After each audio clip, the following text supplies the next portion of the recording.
Thank you very much. Thank you. Thank you. Whew. Thank you very much.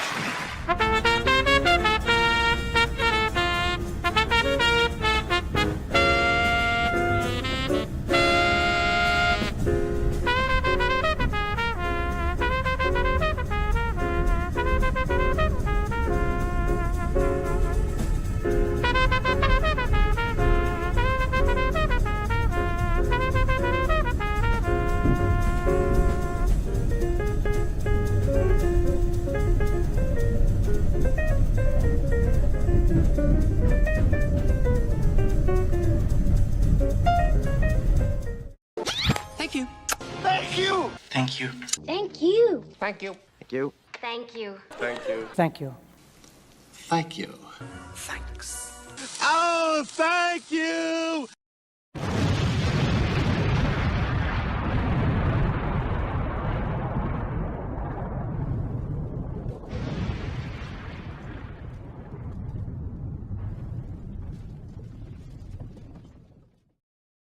Deo, Deo.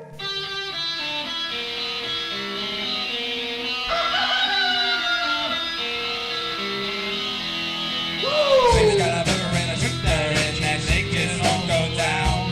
Baby's got a burger and a shooter and that shake is all go down. Corrosion to her thighs, erosion of her pride. Baby's got a shooter. Baby's got corrosion now. Corrosion now. Baby's got it. Greetings and salutations from the far side of the moon. This is Uncle Warren, and this is Morning Extra, where you get extra in the morning. See, because it's the words and the thing. You know the thing, as they say. Good morning, everybody. It is Tuesday. It's August 12th. I believe the Perseids meteor showers are going on still, so if you haven't caught that yet, make sure you get out tonight. If you're got a clear sky, you're not near the noise, like light pollution of a city or something. Otherwise, watch it on YouTube. I don't give a fuck. It's not my business where you watch it. Just watch it, okay? Let me shout out everybody here. We got Kate's in the house. Good morning, Kate. Got your coffee there ready to go. CBC voter. Good to see you, my friend. Willie Bragg in the house. Yeah, that was a good show last night, Willie. You were talking about, who's it?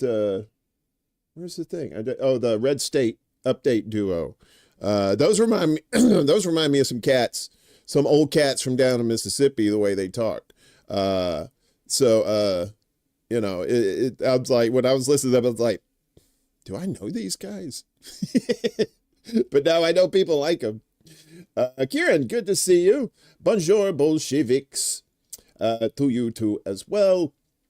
We've got, who else is in the house? Miss Lainey Peterson stepping in to say hey-yas to you all. And we got a special announcement coming up October 1st. A little teaser for you here. Miss Lainey and I got a little project going on.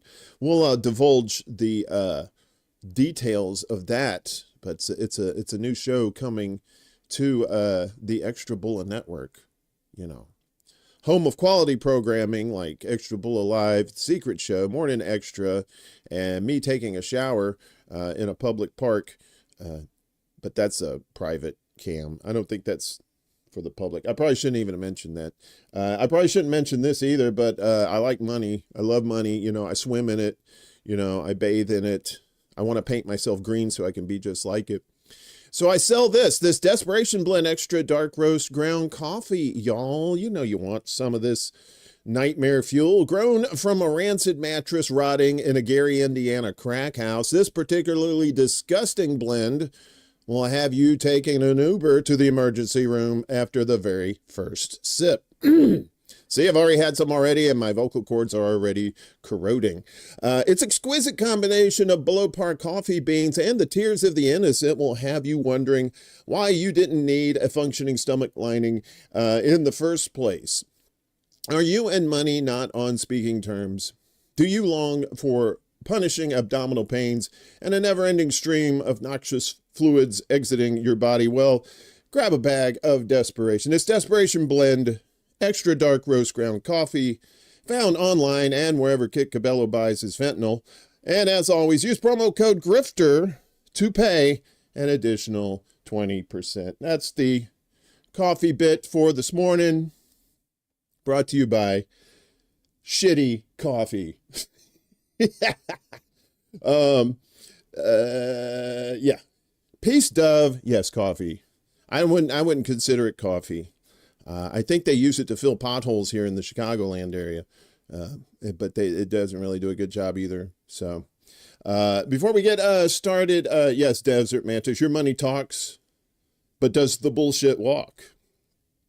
That is the question, and I'm probably sure there's an answer, but none of my business. Folks, you know, I was trying to help folks around here, and our buddy Cowboy Kitty's friend is in need of our help.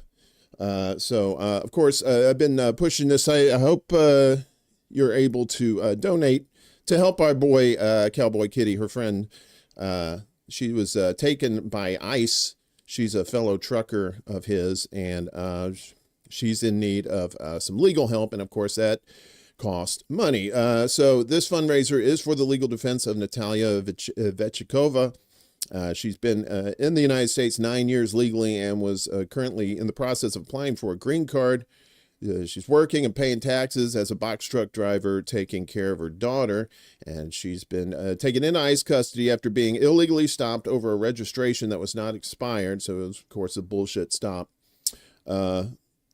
All funds would go to her legal defense and to help her get her life back together after this is resolved. Because, yeah, I mean, this has to be a traumatic experience for people that are being just stolen off the streets like this. They're trying to raise $4,500. They have about 11, close to 1,200 raised so far. But the donation link is down below. If you want to donate, please do if you can. If you can't, at least please share the link out. I'm sure she would appreciate it. Cowboy Kitty, our buddy here, you know Cowboy. Cowboy's always in the mix. He's always in our chats. Good guy. You know, we want to help good people around here. So if you can do whatever you can, I really do appreciate it. So what's up, Zalipa? Good to see you. Willie, I know you're at the doctor, so if you can't listen to the rest of this, that's fine. I hope everything goes swell. I know you're fit as a fiddle. You got that Jack LaLanne body. So, you know, you're Jack LaLanne. I'm making Jack LaLanne references. You know, you get in old territory when you start hearing Jack LaLanne. What? Oh, man, we had a little bit of not a scare, but it was just, the power got knocked out a couple of times last night. Here in Chicago, we had a bit of weather come through. And apparently we got a new hurricane, first of the year, that's in the Atlantic as we speak. We'll talk to you about that coming up. Hulk to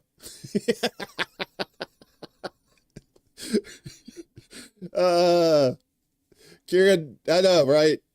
And that's our boy Cowboy. That's Cowboy. He's Hulk. When I saw that, seriously, I was not prepared for that, and I just saw the Hawk to a girl, and she was green. I don't know why. You know, there's just some things that just tickle you, and you don't know why, but it just does. And then every time you see it again, you're just like, you know, oh, Charles Atlas. Oh, yeah, one of those snobs. Look at you, fancy. Yeah, US of APAC. Yeah, exactly. That's what the A in USA stands for now. So, we don't have a very long show today. We only have 25 stories, only 25, you know, so we have a little bit more time to chit chat and talk to you guys. So if any of you have decided to run for office, particularly national office, first off, God love you. Good luck to you, because you're going to need all the help you can get. Second, if you're going to be attacked by people with APAC money, they're going to be coming after you, unless you take it yourself, which I don't recommend. But your opponents probably will be.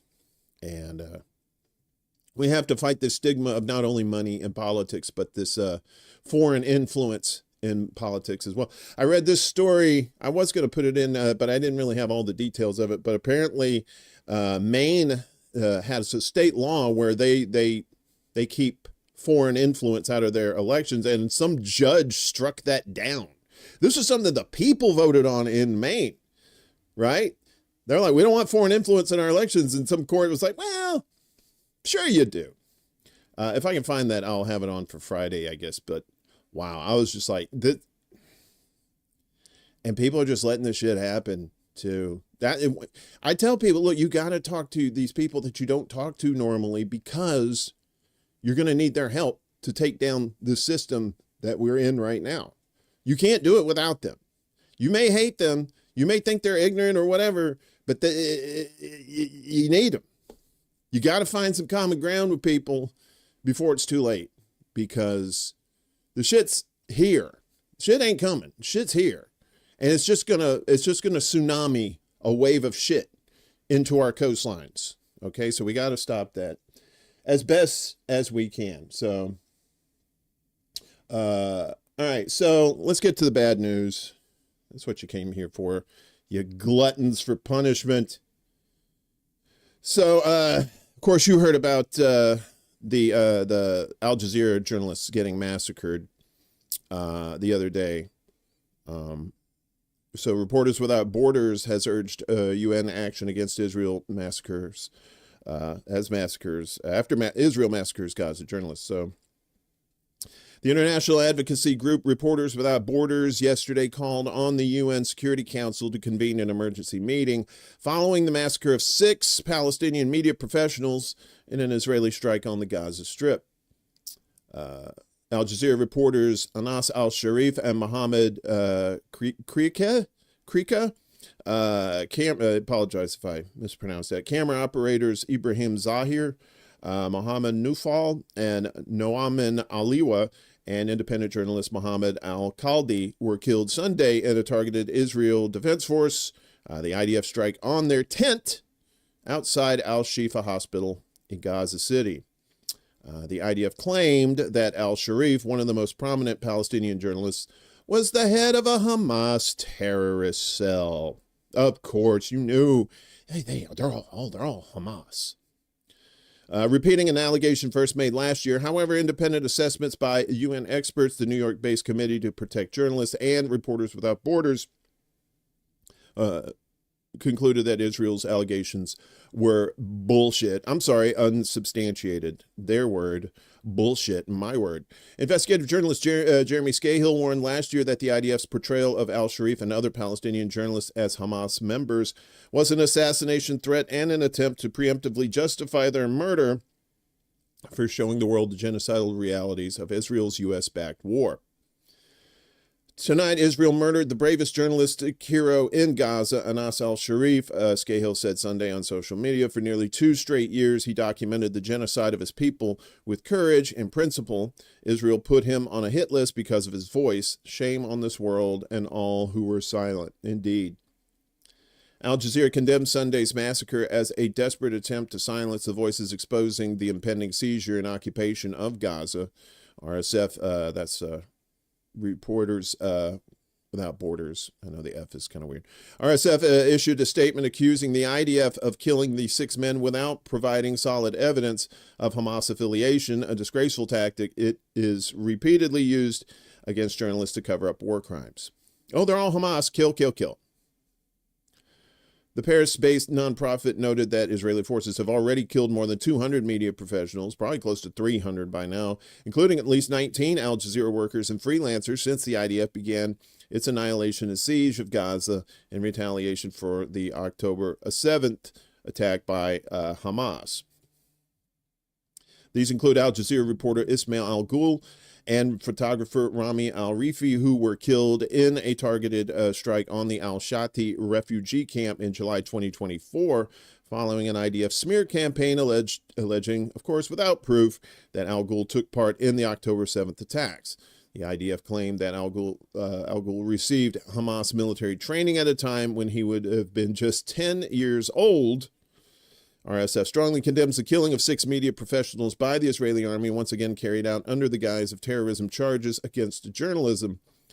RSF Director General Thibaut Bruton said in a statement, one of the most famous journalists in the Gaza Strip, Anas al-Sharif, was among those killed. This massacre and Israel's media blackout strategy, designed to conceal the crimes committed by its army for more than 21 months in the besieged and starving Palestinian enclave, must be stopped immediately. Bruton continued, the international community can no longer turn a blind eye and must react and put an end to this impunity. RSF calls on the UN Security Council to meet urgently on the basis of Resolution 2222 of 2015 on the protection of journalists in times of armed conflict in order to stop this carnage, he added. Israel's latest killing of media professionals sparked international condemnation. On Monday, Stephanie Dujarric, a spokesperson for UN Secretary General Antonio Guterres, called for an investigation into the massacre, saying that journalists and media workers must be respected, they must be protected, and they must be allowed to carry out their work freely, free from fear and free from harassment. But if you do that, then they'll tell the truth. What? You can't let them tell the truth. How do you think they're going to get away with this genocide if you keep telling them? Recognizing the possibility that he would become one of the more than 61,500 Palestinians plus killed by Israeli forces in Gaza since October 2023, al-Sharif, like many Palestinian journalists, prepared a statement to be published in the event of his death. This is my will and my final message. If these words reach you, know that Israel has succeeded in killing me and silencing my voice, he wrote. I urge you not to let chains silence you, nor borders restrain you. Be bridges toward the liberation of the land and its people until the sun of dignity and freedom rises over our stolen homeland. Make my blood a light that illuminates the path of freedom for my people and my family, al-Sharif added. Since October 2023, RSF has filed 4 complaints with the ICC, which last year issued arrest warrants for Gaza genocide chief Bibi and former Defense Minister Yoav Gallant for crimes against humanity and war crimes, requesting investigations into IDF killings of journalists in Gaza and accusing Israel of a deliberate eradication of the Palestinian media. The 6 journalist killings came as Israeli forces prepared to ramp up the Gaza invasion with the stated goal of occupying the entire coastal enclave and ethnically cleansing much of its Palestinian population. They're doing this out in the open, right? There's no way you can justify. You can say, "Oh, it's Hamas, it's Hamas." You can say that all you want, but without proof, you look like a liar. But people are so scared of AIPAC and the Zionists and well, fuck them. Fuck all of them. Don't be scared. This ain't the time to be scared of shit like that. The Gaza Health Ministry said Monday afternoon that at least 69 Palestinians, including at least 10 children and 29 aid seekers, were killed in the past 24 hours. An IDF strike on Gaza City reportedly killed 9 people, including 6 children. 5 more Palestinians also reportedly died of starvation. We'll tell you about that. And a burgeoning famine that official says has claimed at least 222 lives, including 101 children. Meanwhile, Israel's army formed a special intel unit to justify killing of hundreds of Gaza journalists.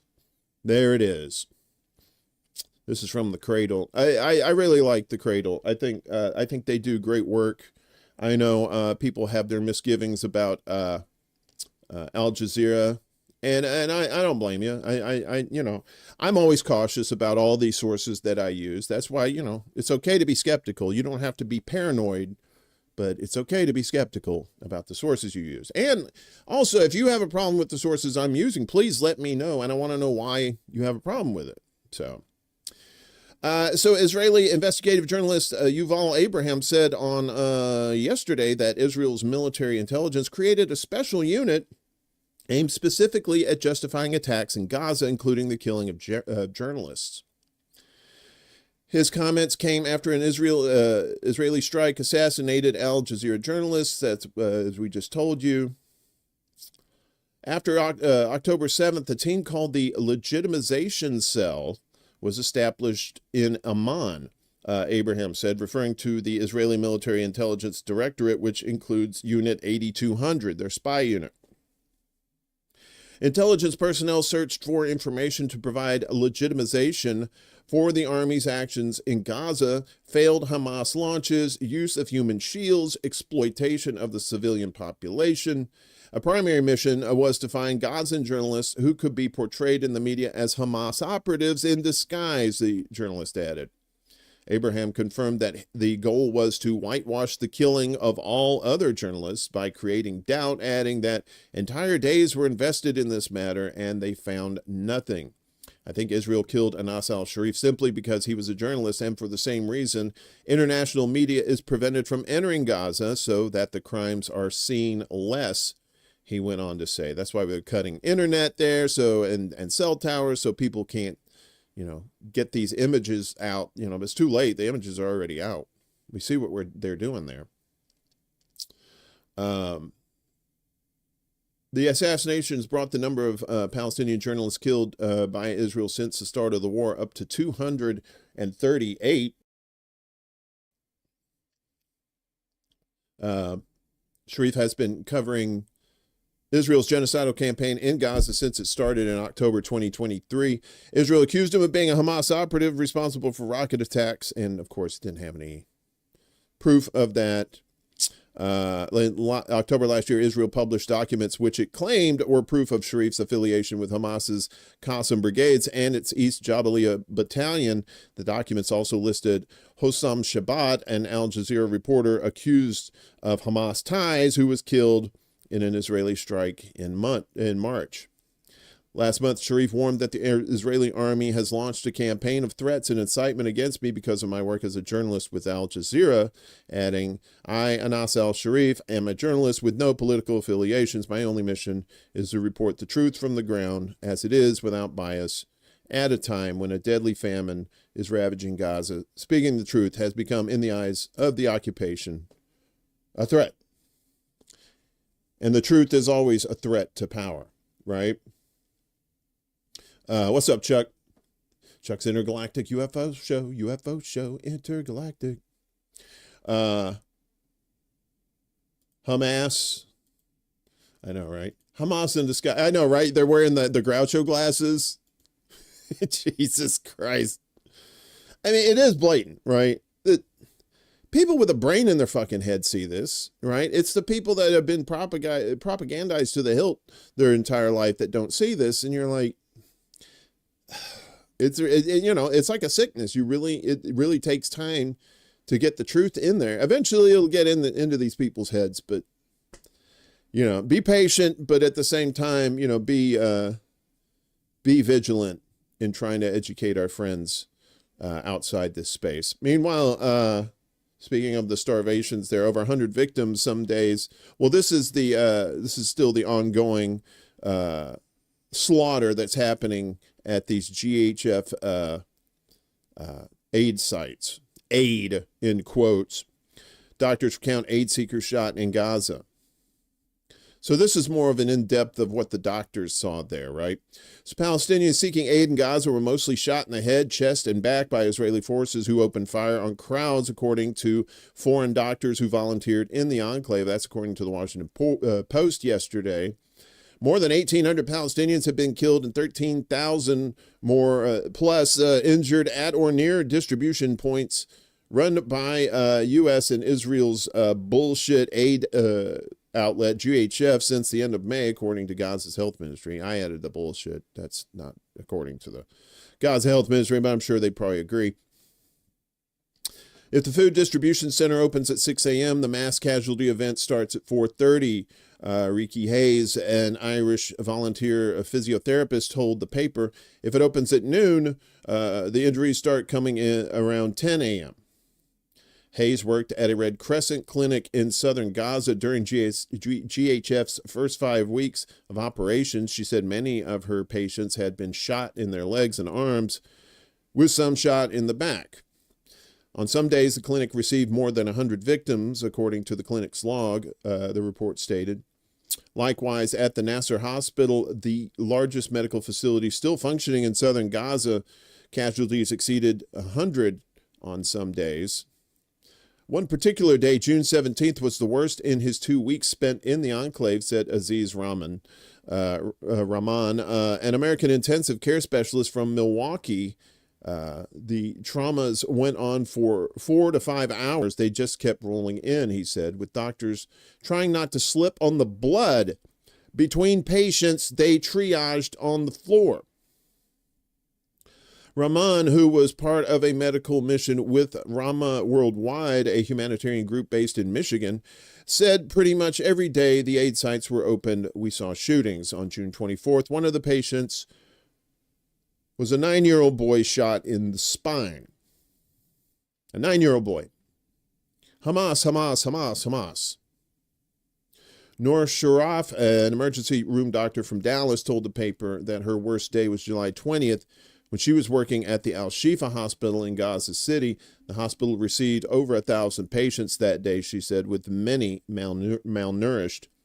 Most had come that day from near the Zikum border crossing, where a large crowd of Palestinians awaiting food aid were fired upon by Israeli occupation forces. The UN World Food Program said that as its aid convoy approached, quote, the surrounding crowd came under fire from Israeli tanks, snipers, and other gunfire. According to Gaza's health ministry, at least 66 Palestinians were killed and over 100 injured in the attack. Mark Bronner, an American surgeon from Oregon who served at Nasser Hospital, recalled how he walked out of the ER one day and was taken aback by what he saw, the report stated.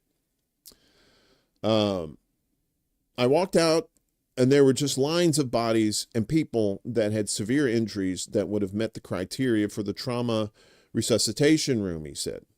The paper stated that each medical worker said that Israel's bombing of medical facilities in Gaza, quote, combined with a near total blockade of the enclave since the winter, has often made it impossible for doctors to deliver adequate treatment. In addition, medical workers said that a shortage of oxygen tanks has forced staff to choose whom to save, while a dearth of wheelchairs and crutches at times forces families to carry away disabled relatives in their arms.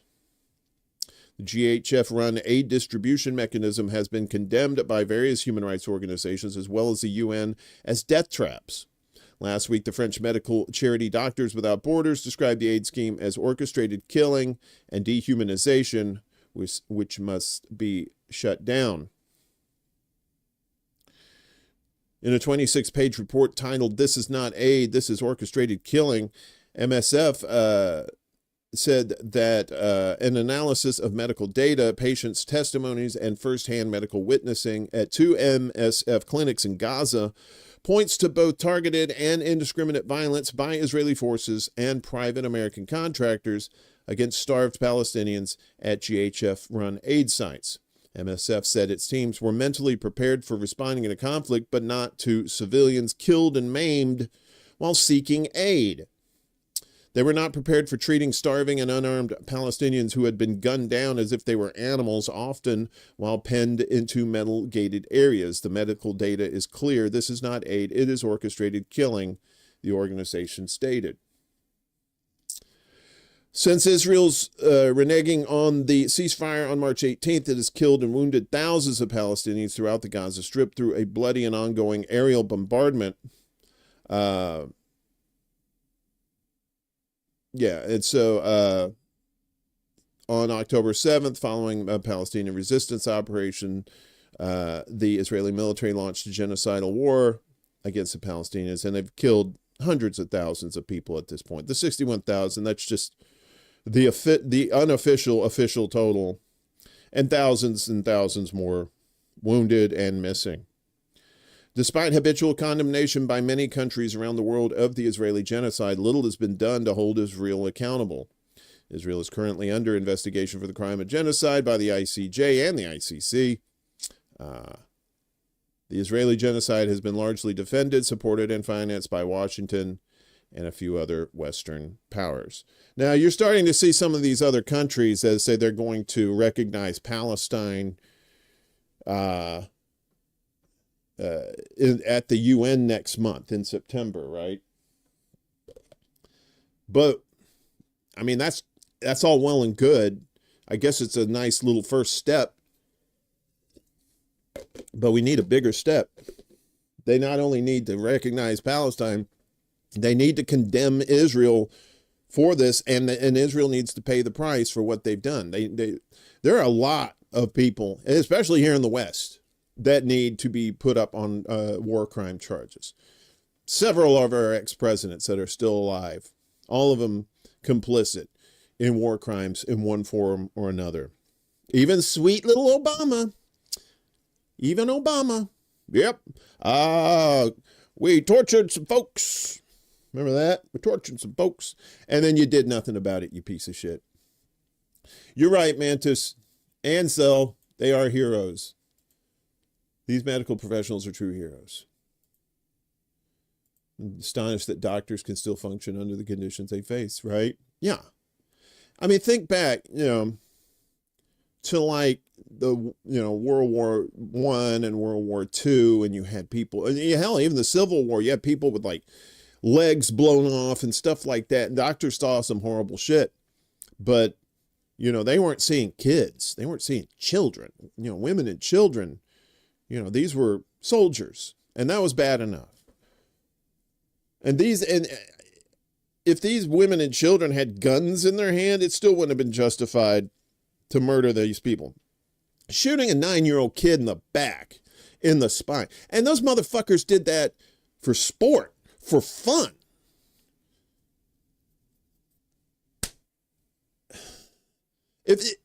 If you still support Israel after all this bullshit, after all these lies and all this murder and hate and evil shit that they're doing, then you're one evil motherfucker too.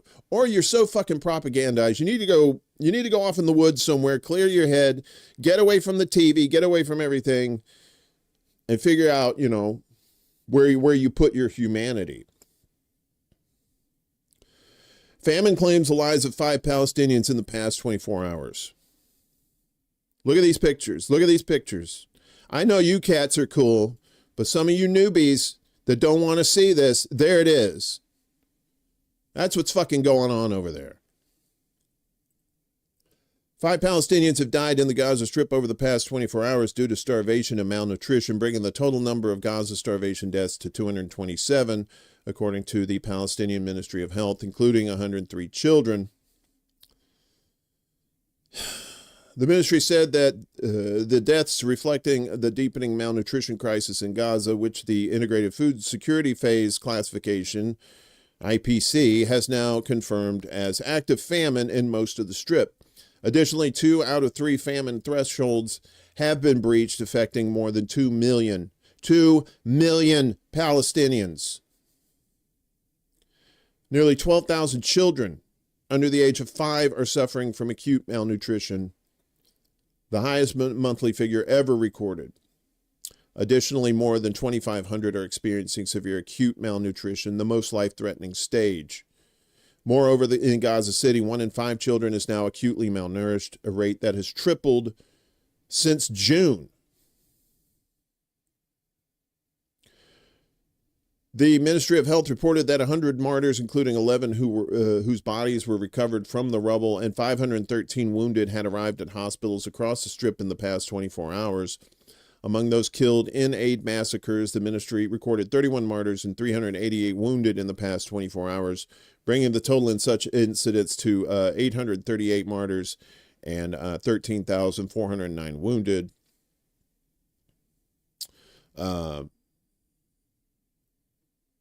Only 19 of Gaza's 36 hospitals remain partially operational, most offering only basic emergency care.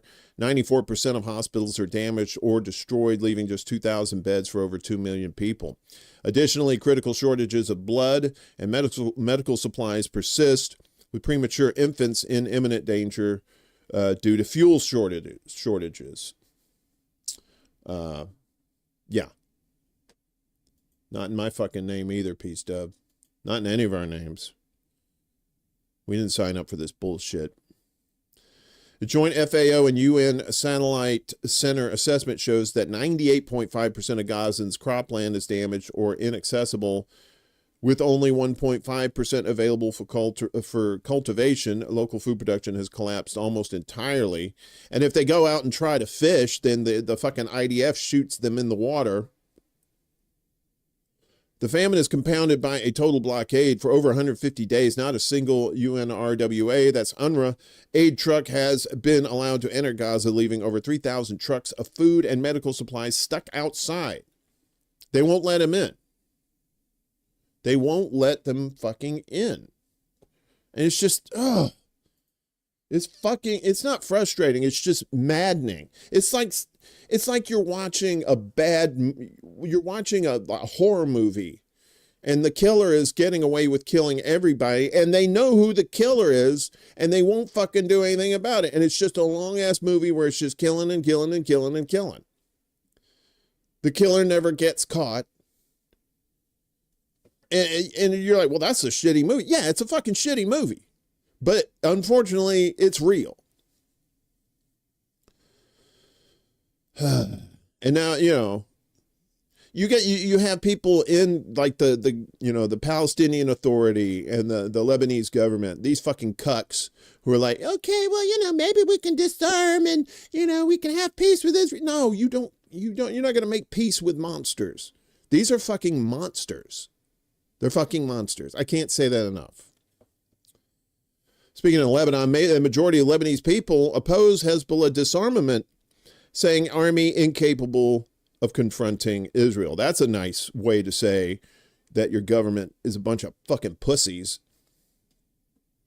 A new poll carried out by Lebanon's consultative Center for Studies and Documentation found that a majority of the country's citizens are against Hezbollah surrendering its weapons to the state without a guaranteed national defense strategy. They don't trust their government. Hey, see, we have so much in common with those folks over there. A total of 600 respondents from various religious sects and different areas across the country were selected randomly with an approximately 5% margin of error and 95% confidence rate. The poll was carried out between July 27th and August 4th. According to the results, 71%, or close to 72% of citizens do not believe the army is capable of confronting Israeli attacks on its own. Additionally, 76% believe that Lebanese diplomatic relations are not enough to deter Israel. The other 24% apparently are on some sort of medication that is keeping them from seeing the world around them. The poll also reveals that 58% of Lebanese are against the surrender of Hezbollah's weapons without a defensive strategy. I mean, yeah, that's stupid. It's like, well, as soon as Hezbollah disarms, then we can talk. And then as soon as Hezbollah disarms, there goes Lebanon. That's how that works. The poll covers concerns among Lebanese citizens regarding the situation in Syria as well. 73% see events in Syria as an existential threat to Lebanon, while 74% believe they threaten security and stability. It says that 68% fear they could pave the way for war by armed groups in Syria against Lebanon. U.S. envoy Tom Barak recently warned that Lebanon risked being invaded by Syrian forces if it did not move quickly to disarm Hezbollah. Hezbollah is the only one keeping those fuckers out. On the army's ability to face Israel alone, all sects agree it is incapable, with 92% of Shias saying no versus around 60% in other sects. On diplomacy's ability to deter Israel, most sects skeptical, with Shias most doubtful at 78.5%, and Christians less so at 40.7%. Oh, Christians, they don't like you either. Just saying. On disarming the resistance without a strategy, opposition strongest among Shias at 96%, followed by Druze at 50%, Sunnis at 46%, and Christians at 32%, the poll adds in its results by sect section. The poll comes in the aftermath of the Lebanese cabinet's adoption of a decision to disarm Hezbollah by the end of this year, in line with a U.S. proposal. The decision was made during a cabinet session on August 5th. The session was reportedly requested by Washington and comes after several months of heavy U.S. pressure on the Lebanese state regarding the issue of Hezbollah's weapons. Hezbollah accused the government of rushing the decision without first holding dialogue with the resistance on a national defensive strategy. Hezbollah has repeatedly said in recent months that it would be willing to discuss incorporating its weapons into the state for use in defending and protecting Lebanon. It stresses, however, that these discussions cannot take place until Israel withdraws its forces from South Lebanon and ends its near-daily attacks on the country, which probably is not going to happen. Beirut had initially responded to Washington's proposal for Hezbollah's disarmament with demands that Israel withdraw and end its attacks first, but the Lebanese response was rejected. Lebanese officials say the army has been tasked with presenting by late August an implementation plan to achieve a state monopoly on weapons. Hezbollah vowed to treat this decision as if it does not exist, calling it a grave sin. So when you say you're going to disarm Hezbollah and you don't talk to Hezbollah first, it's yeah. What do you think's gonna happen, Junior? What's up, Max? Good to see you, buddy. So Steve G, look at you sneaking Sally through the alley. Good to see you, bud. You've probably been here for a few minutes. I was here reading. I don't know what I'm doing. I'm just reading shit. I don't know what to think about India, to be honest with you. India seems like it's on the fence when it comes to Israel, because they still, I think India's got their own thing going. India has sent 20,000 workers to Israel to replace Palestinians since the Gaza war began. So these are long lines of Indian men applying for jobs in Israel as recruiters seek to plug employment gaps. This was back in January. More than 20,000 Indian workers have moved to Israel to replace Palestinian workers since the war on Gaza began, the Indian government has revealed.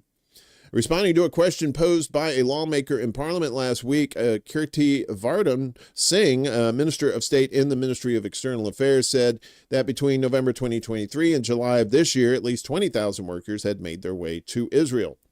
Singh noted that 6,730 construction workers and 44 caregivers had arrived under the bilateral framework agreement signed between the two countries in November 2023. Additionally, 7,000 others in the caregiving sector and 6,400 construction workers arrived through what he described as private channels. The disclosure last Thursday is the most comprehensive and detailed account of the transfer of Indian workers to Israel and underscores how New Delhi continues to play a pivotal role in helping Israel sustain its economy, even as it faces growing calls for isolation in the international arena over its continued genocide in Gaza. It says war, but you know it's a genocide. Israel's genocide on Gaza has killed more than 61,000 Palestinians, according to the tally, including more than 18,000 children, and has been recognized by several countries as well as leading rights groups and experts as an act of genocide.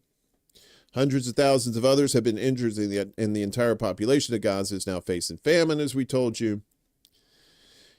In Israel, the war effort has battered the country's economy. The cancellation of the work permits of more than 70,000 Palestinians had also led to a labor shortage across several sectors.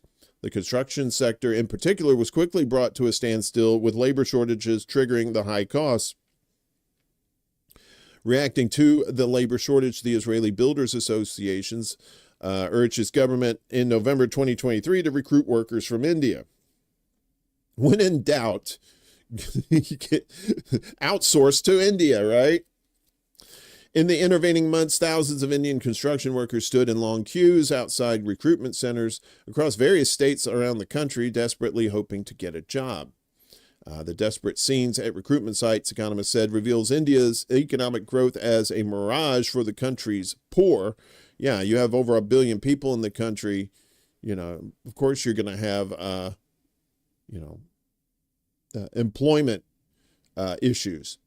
Despite being among the fastest growing economies on the planet, a 2024 study from the World Inequality Lab concluded that income inequality in India is now among the highest in the world, often culminating in a shortage of full-time employment.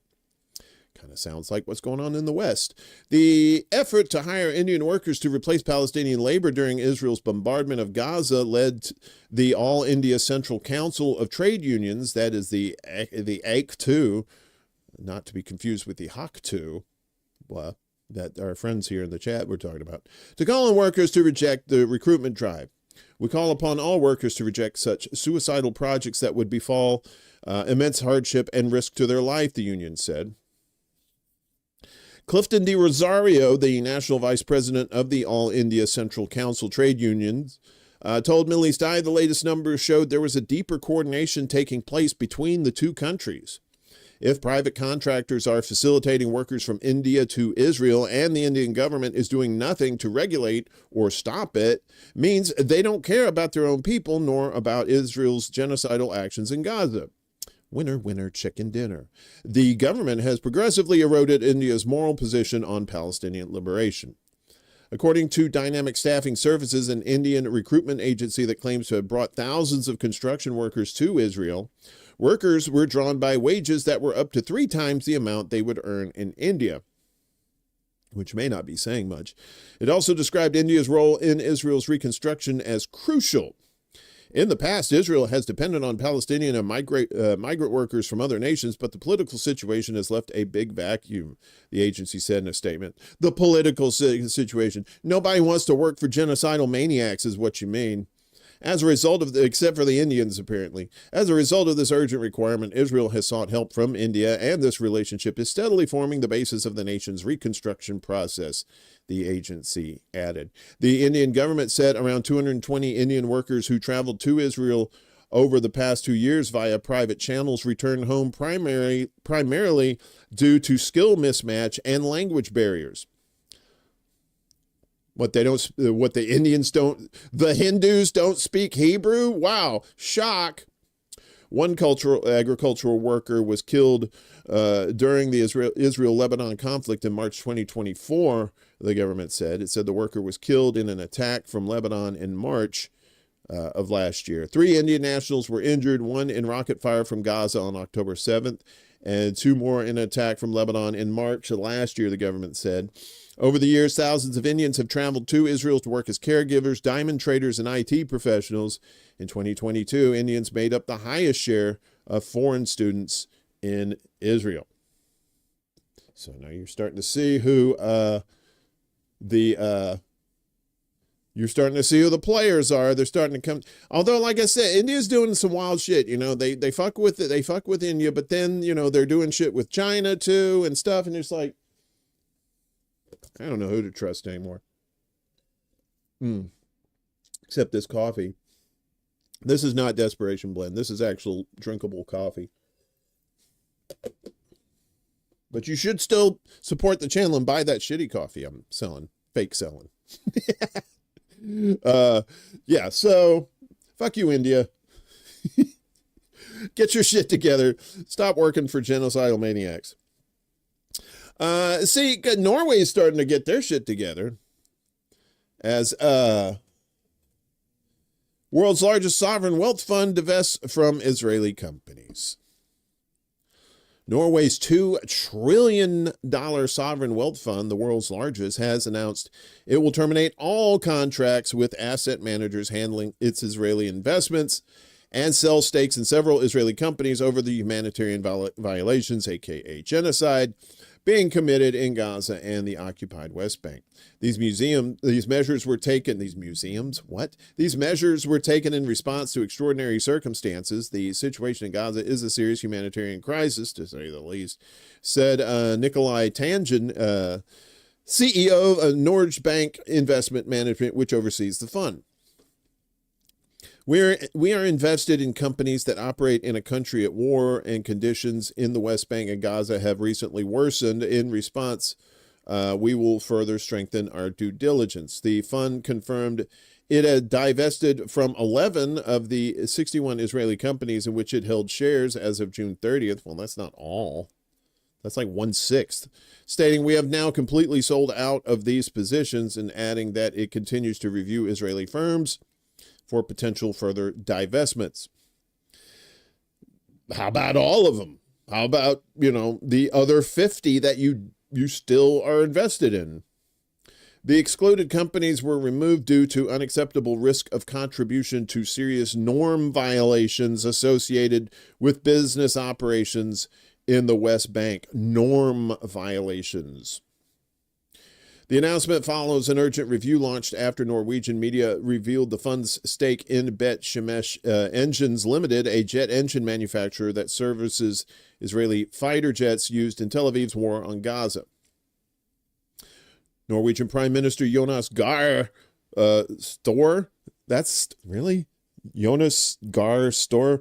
I've been to the Jonas Gahr Store. It's actually kind of nice. They have you can get all kinds of gars and eels. Described the investment at the time as worrying. I'm sorry, names just kind of, yeah. Norges Bank said that it has long paid particular attention to companies associated with war and conflict and constantly monitors companies' risk management related to conflict zones and respect for human rights. The fund previously divested from an Israeli energy company and a telecommunications group within the past year. In June, Norway's parliament rejected a proposal to require its sovereign wealth fund to divest from all companies active in the occupied Palestinian territories. However, in that same month, Norway's largest pension fund chose to sever its ties with firms doing business in hell. Several major European financial institutions have recently reduced or ended links with Israeli companies, as documented by Reuters, under pressure from activists and governments to halt the war in Gaza. Last month, UN Special Rapporteur Francesca Albanese urged states to impose a full arms embargo on Israel, sever all trade and financial ties, and withdraw support for what she described as an economy of genocide, which is exactly what it is. And that's the only thing that's propping up the Israeli economy is foreign interests.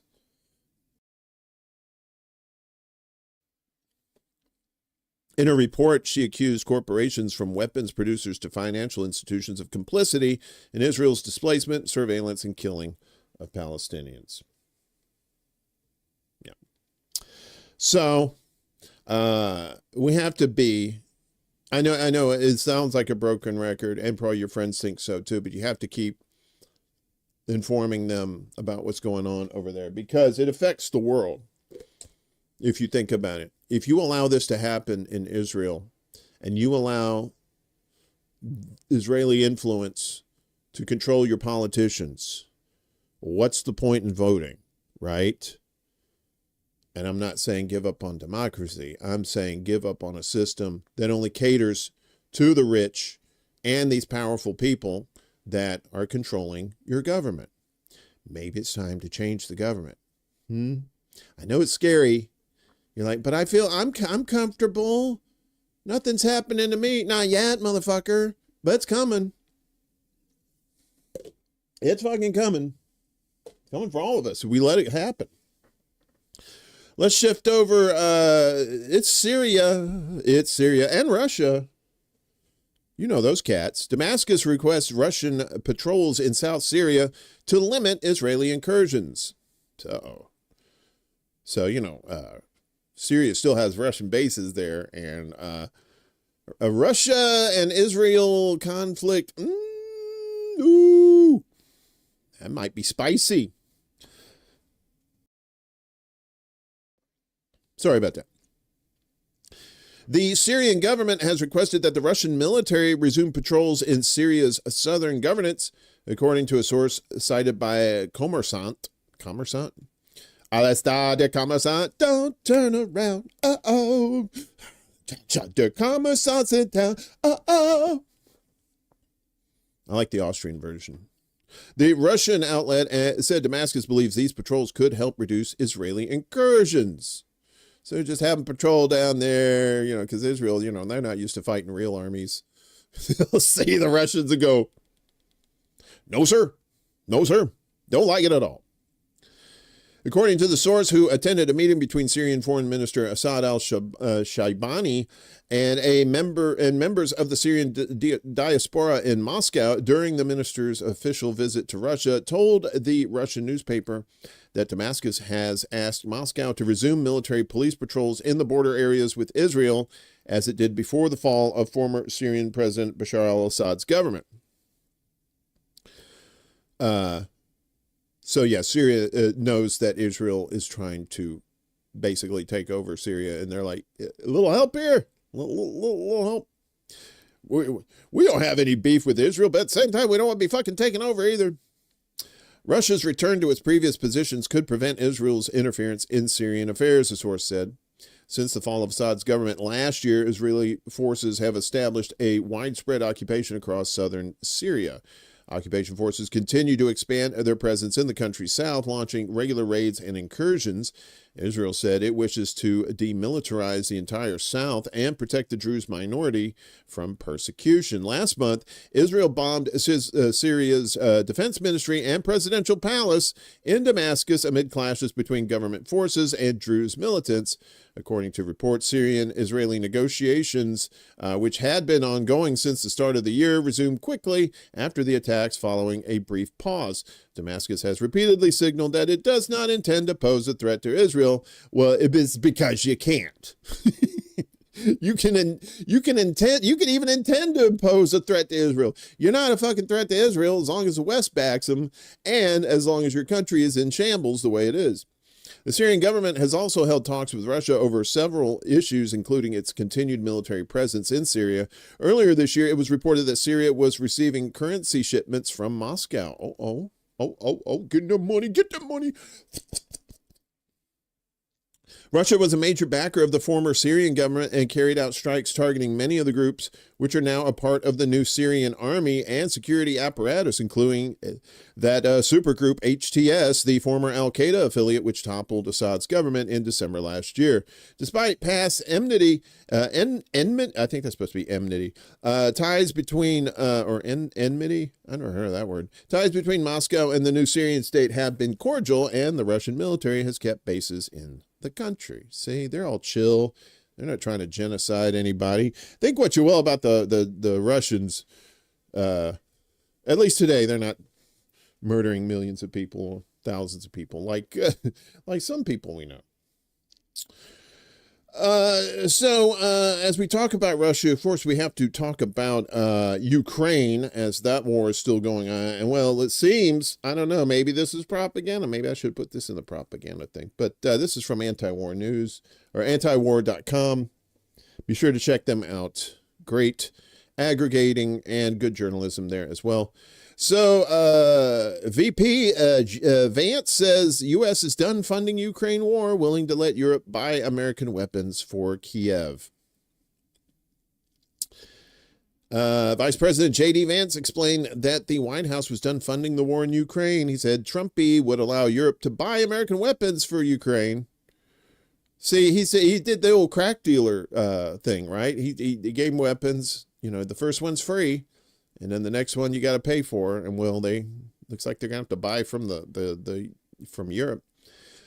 The president and I certainly think that America is done with the funding of the Ukraine war business, the vice president told Fox News' Maria Bartiromo on Sunday Morning Futures. We want to bring about a peaceful settlement to this thing. We want to stop the killing, but Americans, I think, are sick of continuing to send their money, their tax dollars to this particular conflict, that's not really how that works. If you know what MMT is, anyway, he continued, but if the Europeans want to step up and actually buy the weapons from American producers, there's the grift. There we go. We're okay with that, but we're not going to fund it ourselves anymore. We're not going to give away the crack. We're going to start selling the crack. NATO Secretary General Mark Rutte said the alliance would continue to provide Ukraine with the weapons it needs to continue to fight.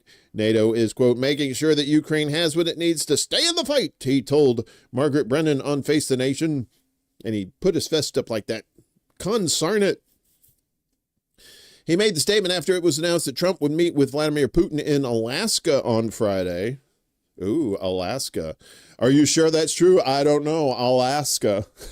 I'll ask her because she knows. The summit was scheduled after Trump's envoy Steve Witkoff discussed the broad outlines of a deal. That deal includes Ukraine withdrawing from the Donbass, Russia retaining control over the territory its forces control in southern Ukraine, limits on Ukrainian military, and an agreement from Kiev not to join NATO. Because, you know, wink, wink, wink. Sure, we won't. They won't join NATO. You know, of course, we keep all our promises, y'all.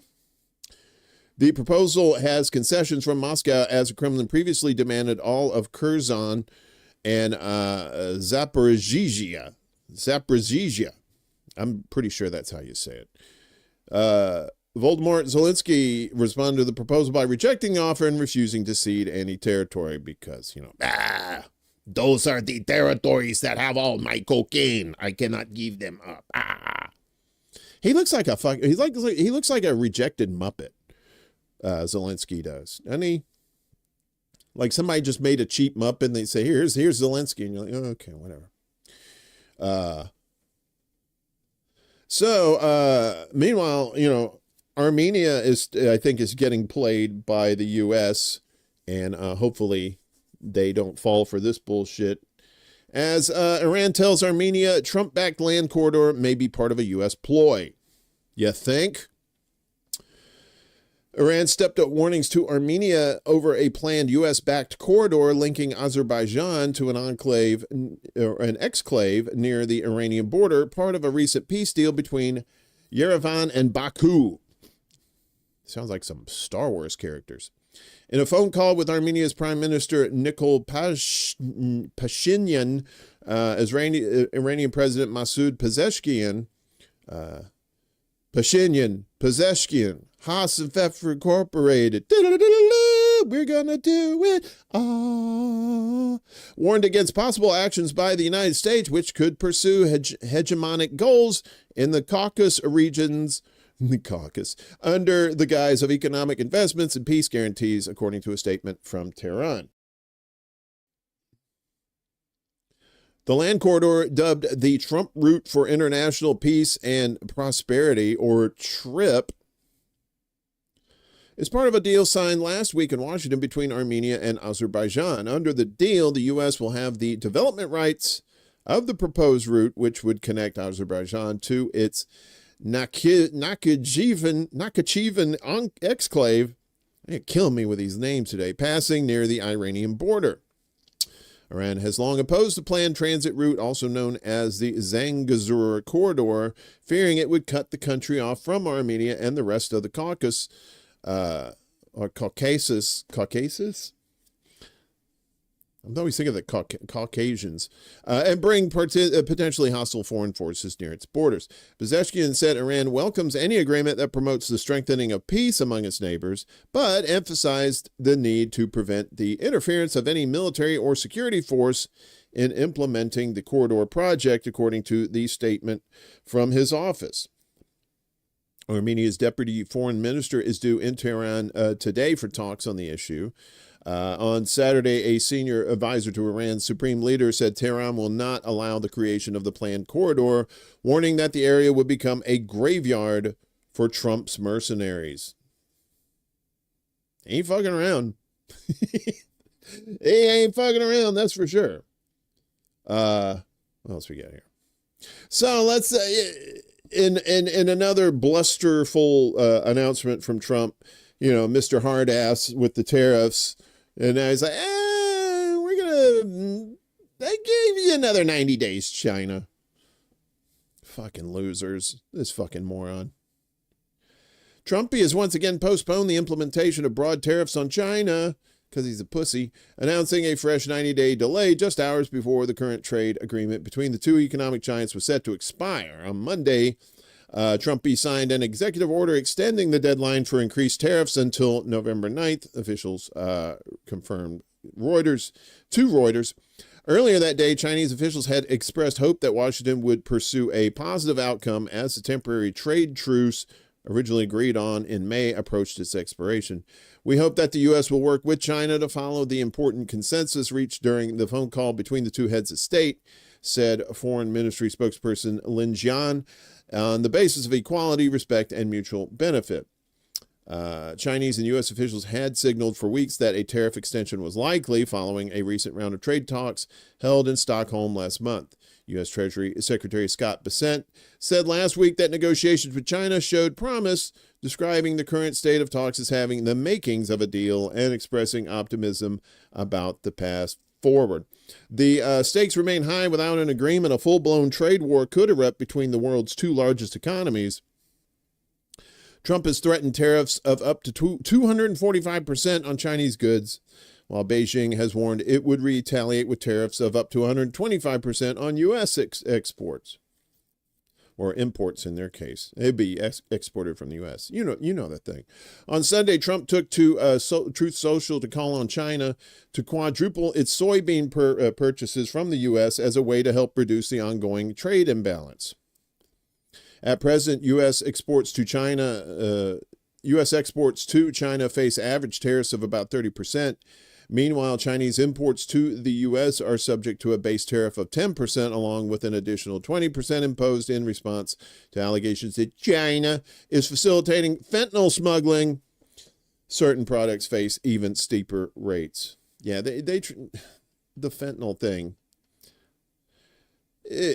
Economists and the Federal Reserve have raised concerns that these tariffs could fuel inflation. According to Goldman Sachs, U.S. consumers have already absorbed 22% of tariff-related costs as of June, a figure that could climb to 67% if the latest round of tariffs follow past trends.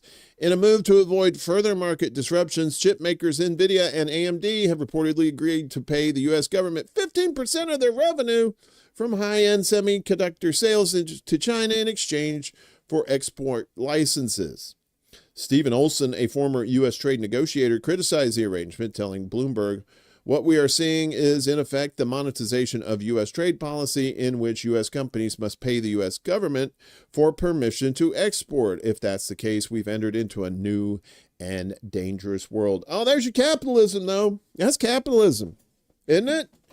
Isn't that y'all, the people that thought Trump was going to be the savior of capitalism? Dumb motherfuckers. Speaking of dumb motherfuckers, you federalize the federal capital, or you at least federalize the police. This is Liberation Day. Trump announces National Guard deployed in D.C. You guys heard about this, I'm sure. Trump announced he would federalize the D.C. police and deploy the National Guard to the nation's capital to address crime in the city. In a press conference, Trump said D.C. was unsafe, dirty, and disgusting. Well, that's not new. It's always been unsafe, dirty, and disgusting. This is Liberation Day in D.C., and we're going to take our capital back, Trump stated. "I'm officially invoking the District of Columbia Home Rule Act and placing the D.C. Metropolitan Police under direct federal control." The law only allows the president to federalize the D.C. police force for 30 days. To extend the action, he would need approval from Congress. And, well, if he's getting away with these bullshit tariffs without Congress, then I'm pretty sure he's going to try and do that, too. In addition, I'm deploying the National Guard to help restore law, order, and public safety, he added. The White House is planning to deploy 800 members of the National Guard to the Capitol. Remember, they did this in L.A., too. Secretary of Defense Pete Hegseth said residents of D.C. will soon see the National Guard on the streets. I'm sure they're dying to see that. "You will see them flowing in the streets of Washington in the coming weeks," Hegseth explained. "At your direction as well, sir. There are other units we are prepared to bring in. Other National Guard units, other specialized units. They will be strong, they will be tough, and they will stand with their law enforcement partners." It's just secret martial law. That's all they're doing. It's just martial law. Trump threatened to take similar steps in other major cities, noting he hopes some of them self-clean up. "If we need to, we're going to do the same thing in Chicago, which is a disaster," the president said. I guess this is D.C. Mayor Muriel Bowser called Trump's actions unsettling and unprecedented. They try that shit in Chicago, especially if they go to the South Side. They're fucked. Yeah, you better bring everybody's army, because you talk about urban warfare. Those cats got that shit on lockdown, right? You bring some cornbread motherfucker from Wisconsin or Kansas in there, like, I'm gonna bring some law and order. You see all these red dots all over their fucking head. They call it Chirac for a reason. So the Pentagon is in on this bullshit too. Secret Pentagon plan for troops to put down local unrest nationwide. Yeah, anybody in here? Okay. Hey, Cowboy Kitty, what's up, buddy? Good to see you, man. Internal documents obtained by the Washington Post and reported on Tuesday reveal a secret Pentagon plan by the Trump administration to create a standing force of military personnel that could be rapidly deployed to U.S. cities or communities to quell public protests or any situation Trump deems domestic civil unrest.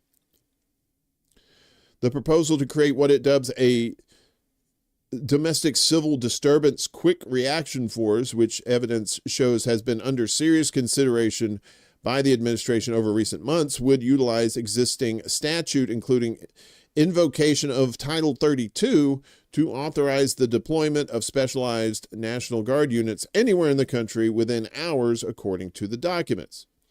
According to the Post, the plan calls for 600 troops to be on standby at all times so they can deploy in as little as 1 hour, the documents say. They would be split into two groups of 300 and stationed at military bases in Alabama and Arizona. Oh boy, you go to Alabama.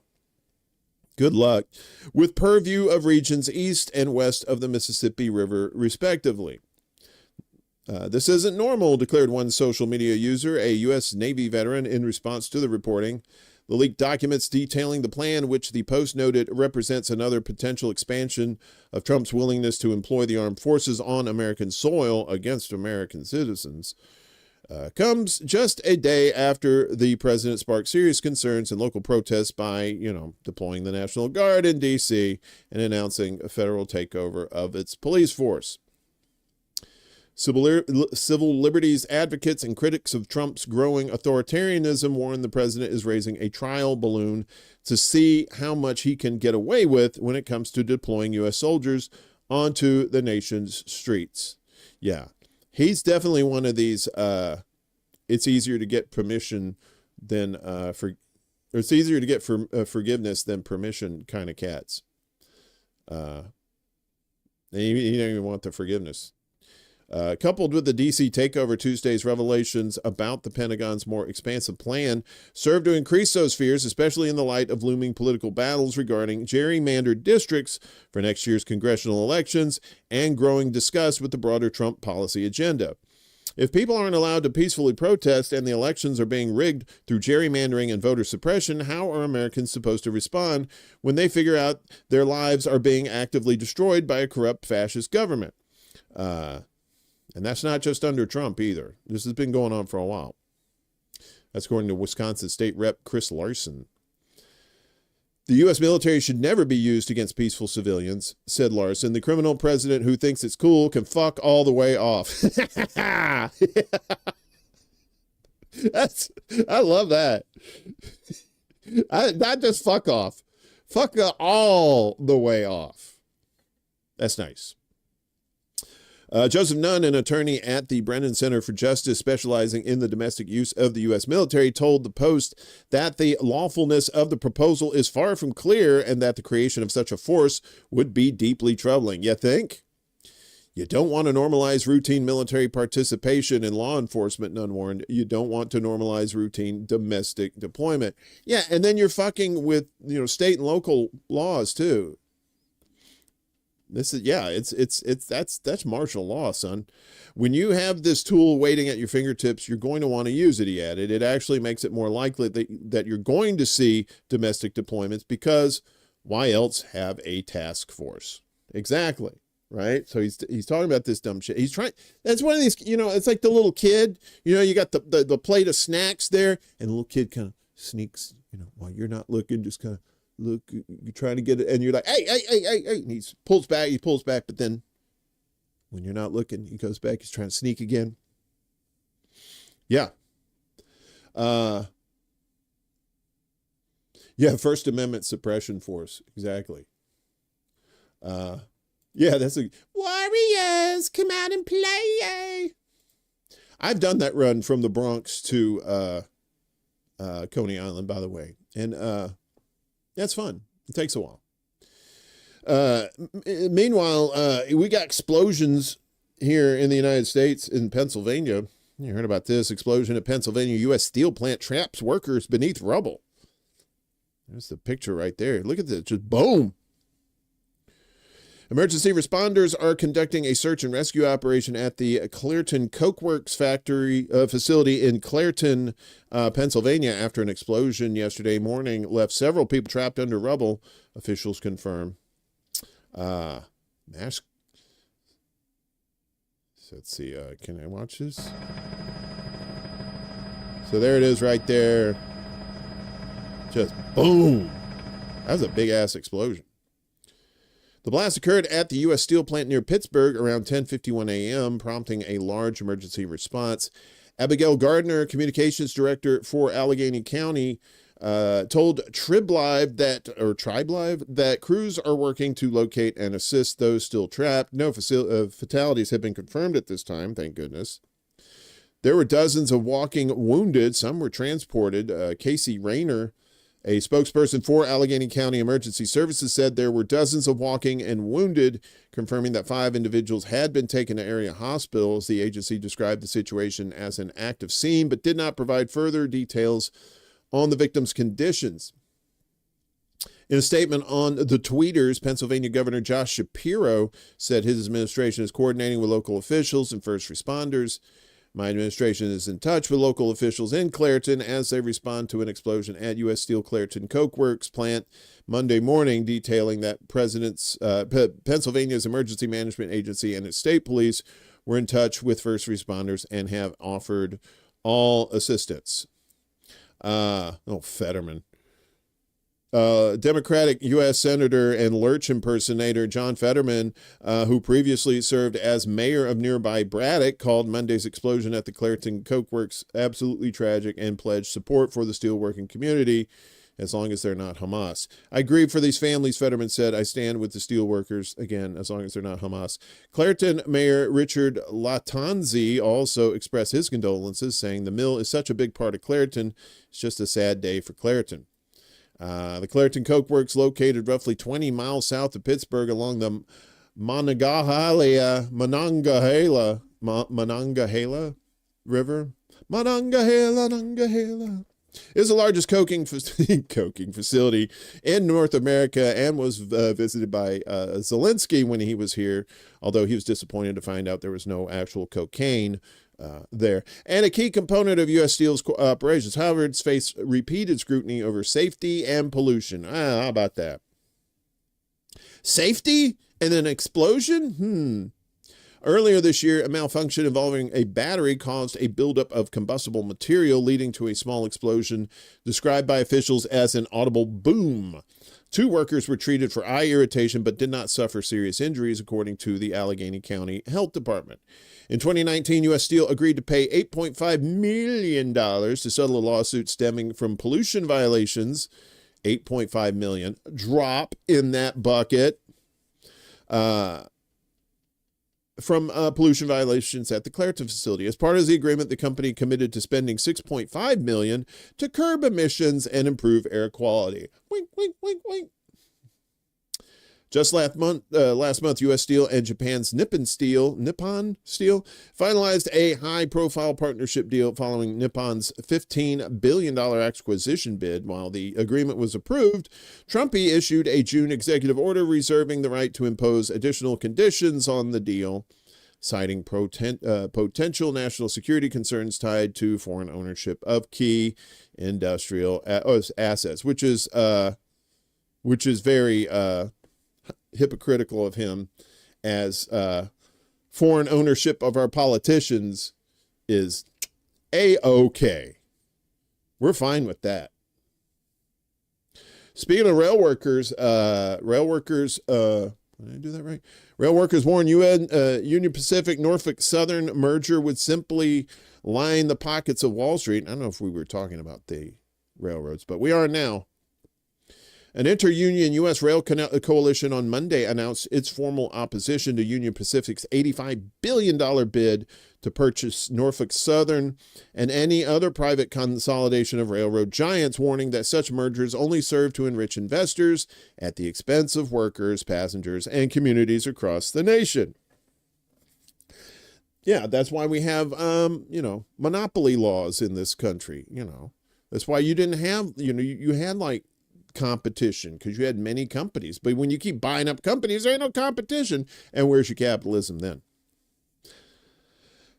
Railroad Workers United, RWU, that'd be RUU, I guess, because you have a W and then another U. So wouldn't that be triple U?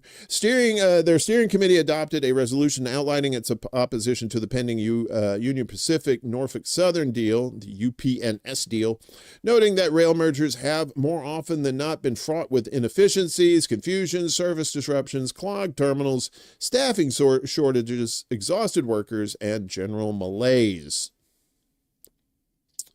RUU opposes this UPNS merger as well as any and all takeovers, mergers, or other combinations of the remaining Class 1 railroads under the current system of private ownership, the resolution states. The only further consolidation of the continent's rail system that RUU would support is one that is publicly owned. How most nations' rail infrastructure is owned and operated today. Let me repeat that. The only further consolidation of the continent's rail system that they would support is one that is publicly owned. Publicly owned. How most nations' rail infrastructure is owned and operated today. What if you privatized? I mean, what if you nationalized the railroads? How would that work? It probably, here in this country, there'd be some sort of fuckery. And where the railroad workers are included in all aspects of managing railroad operations, the document concludes.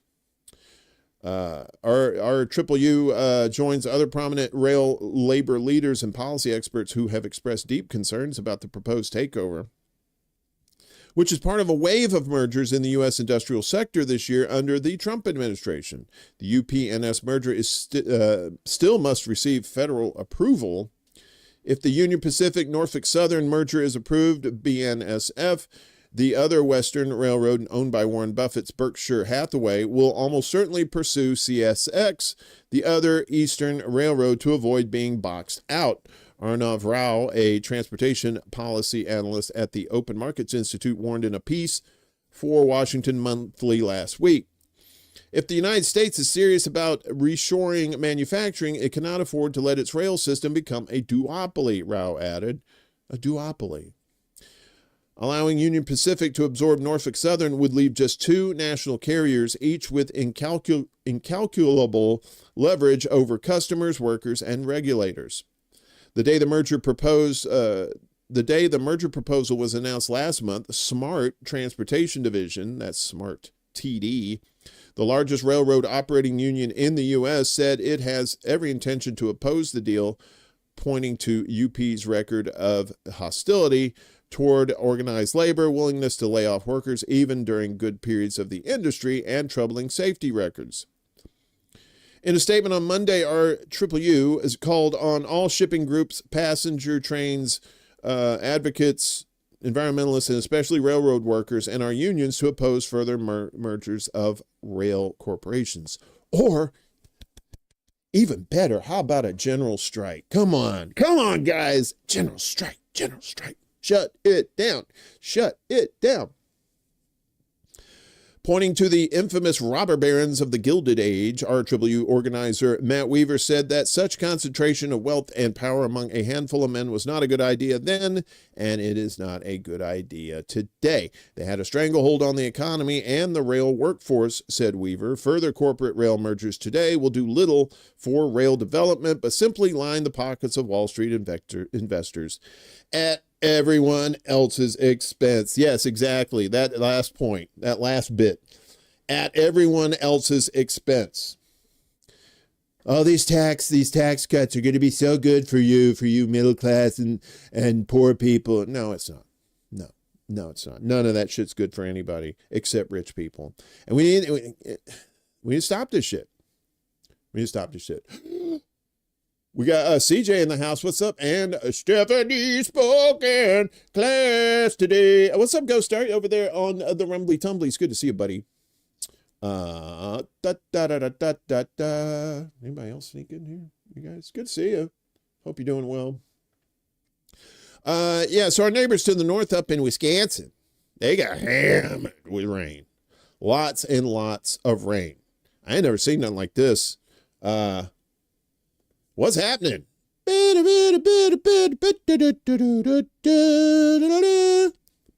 Mama, I can't breathe. Milwaukee area recovers from record rain and flooding. That's not a McDonald's. That's Milwaukee. Look at that shit. The Milwaukee area began drying out yesterday after weekend rain hit unofficial records in Wisconsin of more than 14 inches, giggity, in less than 24 hours, leading multiple rivers to flood at record high levels, washing out vehicles, flooding basements, and cutting power to thousands of homes. No fatalities have been reported as of yesterday morning from the storms that began Saturday night and stretched into Sunday. Road closures were more isolated Monday as flood warnings continued in Milwaukee, Waukesha, and Ozaukee counties. Kate, I hope I pronounced those correct. I know that's your old neck of the woods. About 2,000 homes in the area remained without power as of Monday afternoon. Residents couldn't believe what they saw as rains pounded the area Saturday night. Colby McMillan and a friend were driving home around 11 p.m. in Milwaukee when their car stalled out in what McMillan thought was just a puddle. Then the water started coming in under the door. As the water was coming in, it was like, what's happening? McMillan said Monday. It was very, very shocking to me. We had to get out of this car and out of the rain. I had never seen anything like this before. They escaped and helped others, avoiding getting stuck like they did, but the car was totaled, he said. The city of Milwaukee was still assessing the extent of the damage Monday. Oh, CJ, you're in Milwaukee too? It stormed all day. Are you guys okay over there? I didn't know you. You're pretty close. The city was still assessing the extent of the damage as floodwaters were receding, said the city's public works director, Gerald Krushka. Wisconsin Governor Tony Evers declared a state of emergency after touring some of the damage in suburban Wauwatosa on Monday and called the flooding unprecedented. There seems to be a lot of unprecedented flooding and weather going on these days, right? Bob Siraki lives across the street from a dog park that he said was completely underwater. He must have been selling hot dogs and had some dirty water dogs. Sorry. One car was submerged, something Siraki didn't realize until he saw a photo the next day. About 2 feet of water came up from under came up the front of his house. Built in 1890, resulting in several inches of flooding in his basement. He also lost power for 15 hours.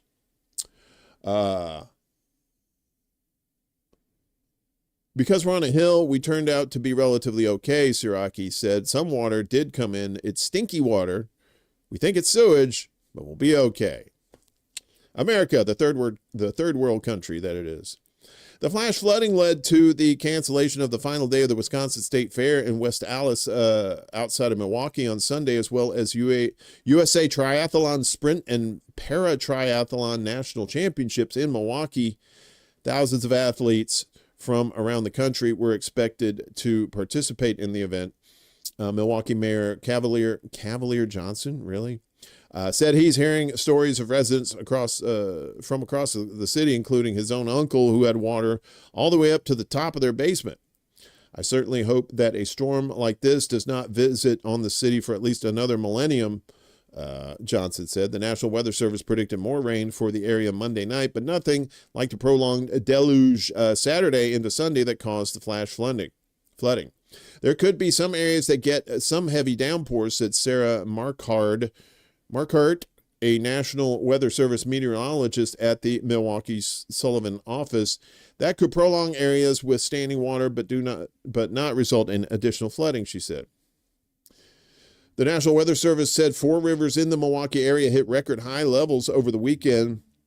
The official 2-day rain total at the Milwaukee airport of 6.91 inches was the second highest on record, Marquardt said. The record was 7.18 inches set in June 2008. The single-day total at the airport on Saturday of 5.74 inches was second only to the record of 6.81 inches set in 1986. Unofficial 2-day rain totals in the 10 to 12-inch range, with one reading exceeding more than 14 inches in northwestern Milwaukee County, would set record highs for the state once verified over the coming weeks. The current state record is 11.72 inches, set in 1946, almost 80 years ago. The Kinnick, I hope I said that right. Milwaukee, Menominee, Menominee. I think Kevin did that joke on Black Bear News yesterday. Sorry. And Root Rivers all hit record highs over the weekend, with the Milwaukee River going more than 4 feet over flood level. A teenager clinging to a tree branch and standing on a submerged log was rescued by firefighters in an inflatable boat on Sunday afternoon after getting swept away as the Root River flooded a road in Franklin, about 15 miles southwest of Milwaukee. He was rescued unharmed about 100 yards downstream from where he entered. The Franklin Fire Department said firefighters responded to over 600 calls, including for gas leaks, flooded basements, electrical outages, and water rescues, according to the Milwaukee Fire Department. But the Schatz Brewery is fine. So if you were worrying about the brewery where Laverne and Shirley worked, or if you even catch that reference, God love you, the Schatz Brewery is fine in Milwaukee. All right. We're going to do it.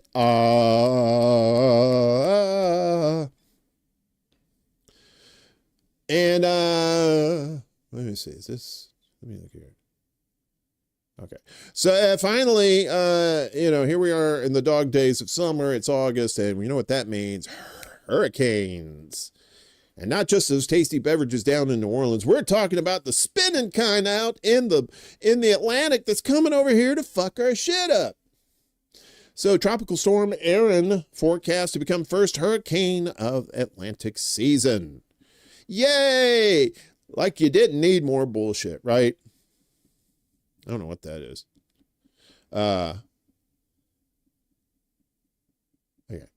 Tropical Storm Erin has formed in the eastern Atlantic Ocean and is on track to become the first hurricane of the 2025 Atlantic season, meteorologists said. The National Hurricane Center in Miami announced on Monday that Erin had developed from a tropical wave as it churned west of the Cabo Verde Islands, an archipelago that sits off the western coast of Africa. So if you didn't know, all these hurricanes start in Africa, right? In West Africa. And then as it goes across the Atlantic, it builds up, it builds up, it builds up. And then by the time it gets here, they're usually tropical storms or hurricanes, right? The storm was moving west at 20 miles per hour and has sustained winds of over 45 miles per hour. The Hurricane Center said the storm was located 280 miles west-northwest of the Cabo Verde Islands and over 2,300 miles from the Leeward Islands. So it's a good at least 6 or 7 days away, but still good to know that, good to get the information that it's coming. The storm is expected to continue strengthening as it barrels west over the coming days. The Hurricane Center said several regional models show Erin becoming a major hurricane, which is defined as any storm classified as a Cat 3 or stronger, meaning it has winds over 110 miles per hour. Erin was one of 3 disturbances meteorologists were tracking in the Atlantic and is the one that poses the biggest threat. It's still early, and there are high levels of uncertainty in the storm's long-term track.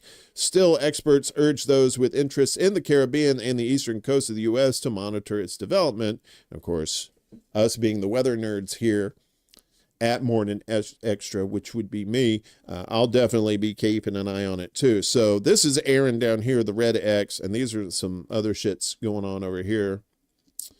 So warm Atlantic waters to fuel Erin's development into a hurricane. As Tropical Storm Erin heads west, it will encounter exceptionally warm waters that could fuel its development into a major hurricane. So as these oceans heat up, that means the hurricanes that are created on them will be much more violent. Water temperatures across much of the Atlantic are plenty warm to support tropical development and even rapid intensification. De Silva, so AccuWeather's lead hurricane expert Alex De Silva said all that.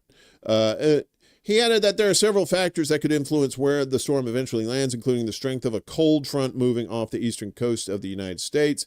If the cold front is fast and strong, it could push the storm back out to sea and push away from the U.S., De Silva said. If it's slow and weak, the storm could push right through and pose a threat to the eastern seaboard. God forbid if it gets into that hot-ass Gulf of Mexico, because once it gets in there, that's when it cooks up. Other factors include wind shear and the position of the Bermuda High, an area of high pressure that could steer the hurricane. So far, it's too early to know where the storm will go. And I'm taking a look on this Zoom.Earth. And so if you like tracking weather around the world, this is a nice spot to do it. So these are the other disturbances up here. There's one down here, but that's just some regular ass rain going on. But yeah, this is Aaron right now. It's currently 45 miles per hour. This is the Cabo Verde Islands there. So they think it's gonna take this track here, getting to the northeastern portion of Puerto Rico. But like I said, it really depends on the temperature of the water, like the cold front or whatever is controlling it. So it could go, the projected path is here. So Sunday at 7 a.m., they're projecting it to be a Category 3 major hurricane on Sunday morning. Like I said, about northeast here of Jamaica and the Caribbean. So who knows? We'll keep an eye on it, because every time I hear about hurricanes, I mean, I like I said, I used to work in TV news down south, and we always covered hurricanes. We always watched. We had hurricanes that would hit the Gulf Coast a lot, and of course, we would stay up all night with the TV watching to see where it is, where the eye is, has the eye landed, and all that stuff. So, we're here to keep you informed. I bless the rains down in Africa. Kilimanjaro rising like a leprous above the Serengeti. Bum, bum, bum, bum, bum, bum, bum, bum. Well, folks, that's the news block. And, we've got some bullshit coming up in propaganda watch. Guess what? Democrats are choosing a new tact by courting conservatives. What, you say, well, that's not a new tact. Of course, it's not a new tact, but they're trying to sell it as one. What? The sharing of biased and false news has become all too common on social media. More alarming, some media outlets publish things they think are true without checking facts first. Unfortunately, some members of the media use their platforms to push their own personal bias and agenda to control exactly what people think. And this is extremely dangerous to our democracy. So from the I'll never learn my lessons about anything shit, Democrats court conservatives as party rethink strategy. I thought that was their strategy. For every Democrat that we miss, we'll get 2 Republicans in the suburbs. Remember Chucky the Shoom said that bullshit? Naftali Ben-David of the Wall Street Journal writes that as several prominent Democrats explore potential 2028 presidential bids, they are increasingly stepping away from elements of liberal orthodoxy. Well, shit-lib orthodoxy, that's good. But they're taking their message to platforms that appeal to independents and even pro-Trump audiences. I'm sure that will go over swimmingly. That's probably what you should have done a long time ago, but California Governor Gavin Newsom recently appeared on a Tennessee podcast hosted by conservative former Navy SEAL Sean Ryan, accepting a Sig Sauer pistol from his host and calling it too cool. Soon after, Pennsylvania Governor Josh Shapiro joined a show hosted by pro-Trump activist and musician Ted Nugent, voicing support for Sunday hunting in his state as a matter of freedom. They're pandering to Republicans. That's the strategy. Nobody wonders why Kamala Harris lost to Trump. This is part of the bullshit. Former Chicago Mayor Rahm Emanuel, meanwhile, told the Megyn Kelly show that a man cannot become a woman, joking that such comments might land him in witness protection with his Democratic colleagues. They're the fucking Whig party at this point. Yeah, they've been neoconned. These appearances align with calls from within the Democratic Party, particularly among centrists, to learn from their 2024 defeat to presidential. No, they're not. This is not anything that didn't learn anything. They're doubling down on stupidity. They argue Democrats must distance themselves from left-wing positions that opponents can easily weaponize while engaging more openly with conservative-leaning media. That Overton window it hadn't shifted. They just fucking slammed that thing all the way to the right. There's no question the party is starting to get the message. I'm delighted to see other members of the party speaking out, said bootlick Representative Seth Moulton out of Massachusetts, who faced criticism from fellow Democrats for addressing issues like trans athletes. There are a number of issues where we have lost the trust of American voters because we're not listening to the concerns of the majority of Americans. The majority of Americans want free health care, dumbass. Oh, but you won't listen to that. It may be a selective hearing. Some believe Vice President Kamala Harris, the party's 2024 presidential nominee, should have more forcefully repudiated progressive stances on immigration and COVID-era school closures, issues Republicans used to paint her as an out-of-touch liberal. Harris rarely addressed these topics directly, neither emphasizing nor explicitly rejecting them. A late July Wall Street Journal poll found the Democratic Party's favorability at its lowest point in more than 30 years, with 63% of respondents viewing Democrats unfavorably and believing Republicans handle key issues better. Well, no, that's just propaganda. They don't handle key issues better. So what they do is they just take turns, right?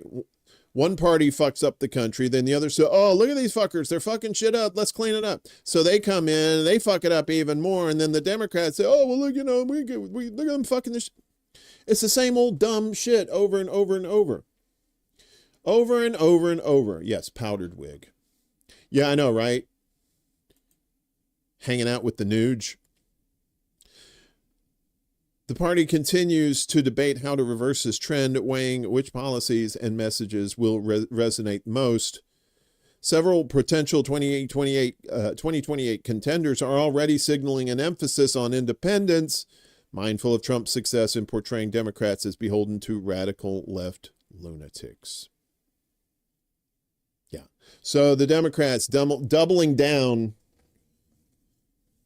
on fuckery. Surprised? Are you surprised? I don't think you're surprised. You're not surprised, are you? Why won't you fucking work? Bitch. Damn. Having technical difficulties, but it's not your problem. That's my problem. So, speaking of dumb, crazy shit that Trump's been doing, a lawsuit accuses Trump State Department of hiding human rights violation records. How about that? A coalition of LGBTQ plus and human rights organizations filed a lawsuit Monday against the U.S. Department of State over its refusal to release congressionally mandated reports on international human rights abuses. The Council for Global Equality, the CGE, has accused the administration of a cover-up to keep the reports buried. Each year, the department is required to report on the practices of other countries concerning individual, civil, political, and worker rights protected under international law, including the Universal Declaration of Human Rights. Governments and international groups have long cited these surveys as one of the most comprehensive and authoritative sources on the state of human rights, informing policy surrounding foreign aid and asylum. The Foreign Assistance Act requires that these reports be sent to Congress by February 25th each year, and they are typically released in March or April. But nearly 6 months later, the Trump administration has sent nothing for the calendar year 2024. Meanwhile, NPR reported in April on a State Department memo requiring employees to streamline the reports by omitting many of the most common human rights violations. So here's a list of the human rights violations without the human rights violations. But here you go. You said you wanted a list. You didn't say you wanted it complete.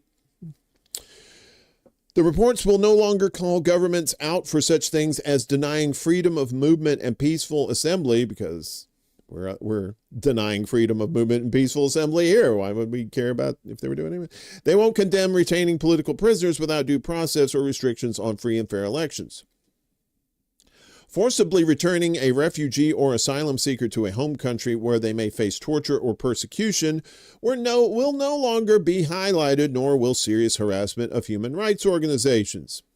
Reports of violence and discrimination against LGBTQ plus people will be removed, along with all references to DEI. Among other topics ordered to be struck from the reports, involuntary or coercive medical or psychological practices, arbitrary or unlawful interference with privacy, serious restrictions to internet freedom, extensive gender-based violence, and violence or threats of violence targeting people with disabilities. Last week, the Washington Post obtained leaked copies of the department's reports on nations favored by the Trump administration, El Salvador, Russia, and Israel. It found that they were significantly shorter than the reports released by the Biden administration, and that they struck references to widely documented human rights abuses in these countries. In the case of El Salvador, where the administration earlier this year began shipping immigrants deported from the U.S., the department's report stated that were no credible reports of significant human rights abuses there, even though such abuses, including torture, physical violence, and deprivation, have been widely reported, including by Trump's own deportees. Human rights violations against LGBTQ plus people were deleted from the State Department's report on Russia, while the report on Israel deleted references to Bibi's corruption trial and his government's threats to the country's independent judiciary. They're trying to get their attorney general fired because she's overseeing his trial.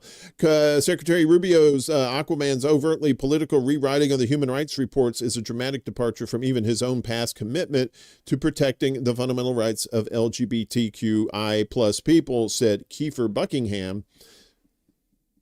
Not Kiefer Sutherland. The Council for Global Equality's managing director.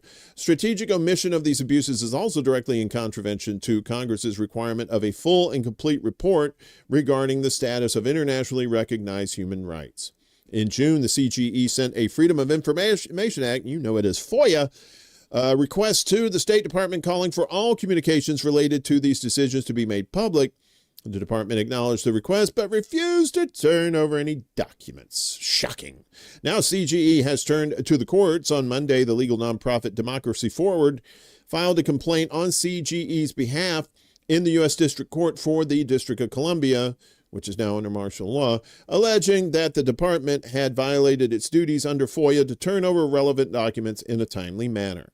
The Trump-Vance administration is refusing to hand over documents that could show their culpability in hiding international human civil rights abuses, said Sky Perryman, Democracy Forward's president and CEO.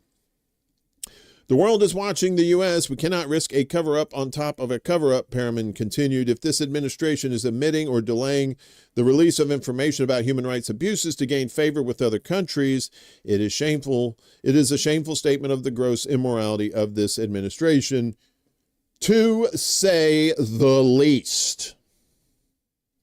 Oh, I did add this. Okay, cool. Sorry, I have to have a sip. How's everybody doing? Y'all doing all right?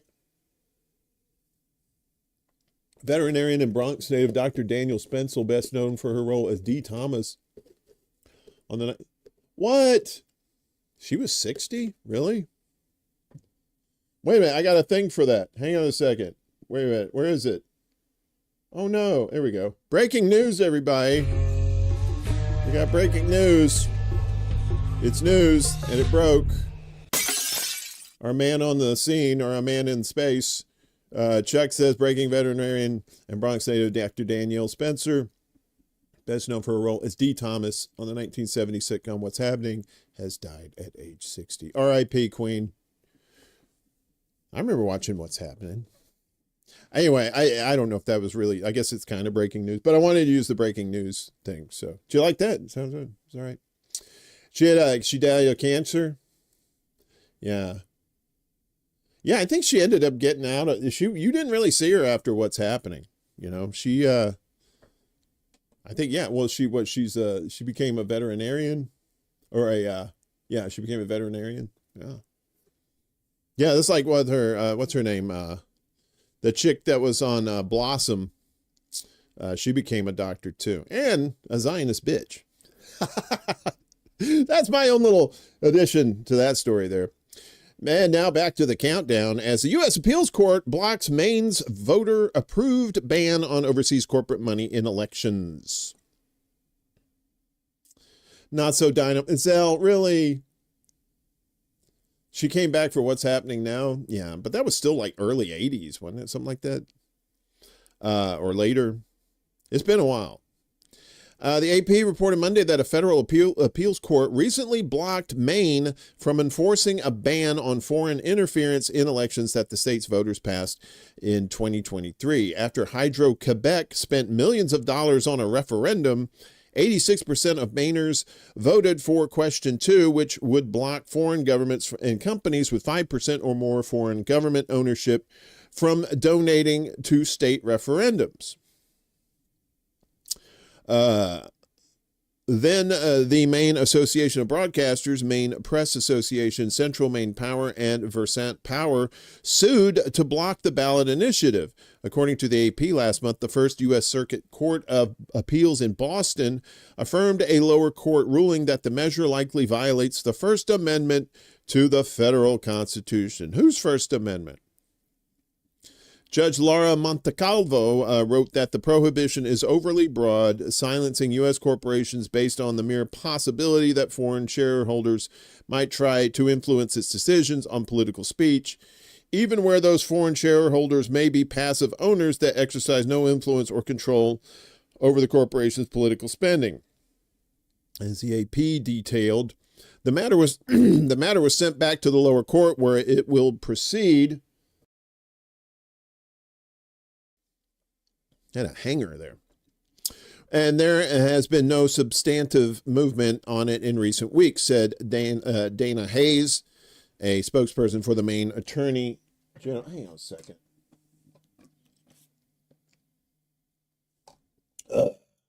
You try to talk and you got that one little piece of phlegm stuck there and you're like, A spokesperson for the Maine Attorney General's office on Monday. The law is on the state's books, but the state cannot enforce it while legal challenges are still pending, Hayes said. So their own people voted for it, and they said, no, you can't have that. Just months before voters approved Question 2, Democratic Governor Janet Mills vetoed the ban, citing fears that it could silence legitimate voices, including Maine-based businesses. She previously vetoed a similar measure in 2021. Still, supporters of the ballot initiative continue to fight for it. Rick Bennett, chair of Protect Maine Elections, the committee formed to support Question 2, said in a statement that Mainers spoke with one voice. Our elections should belong to us, not to corporations owned or influenced by foreign governments whose interests may not align with our own. A year after Maine voters approved that foreign election interference law, they also overwhelmingly backed a ballot measure to restrict super political action committees, those PACs, U.S. Magistrate Karen Frink Wolf blocked that measure, Question 1, last month. Karen, of course she did.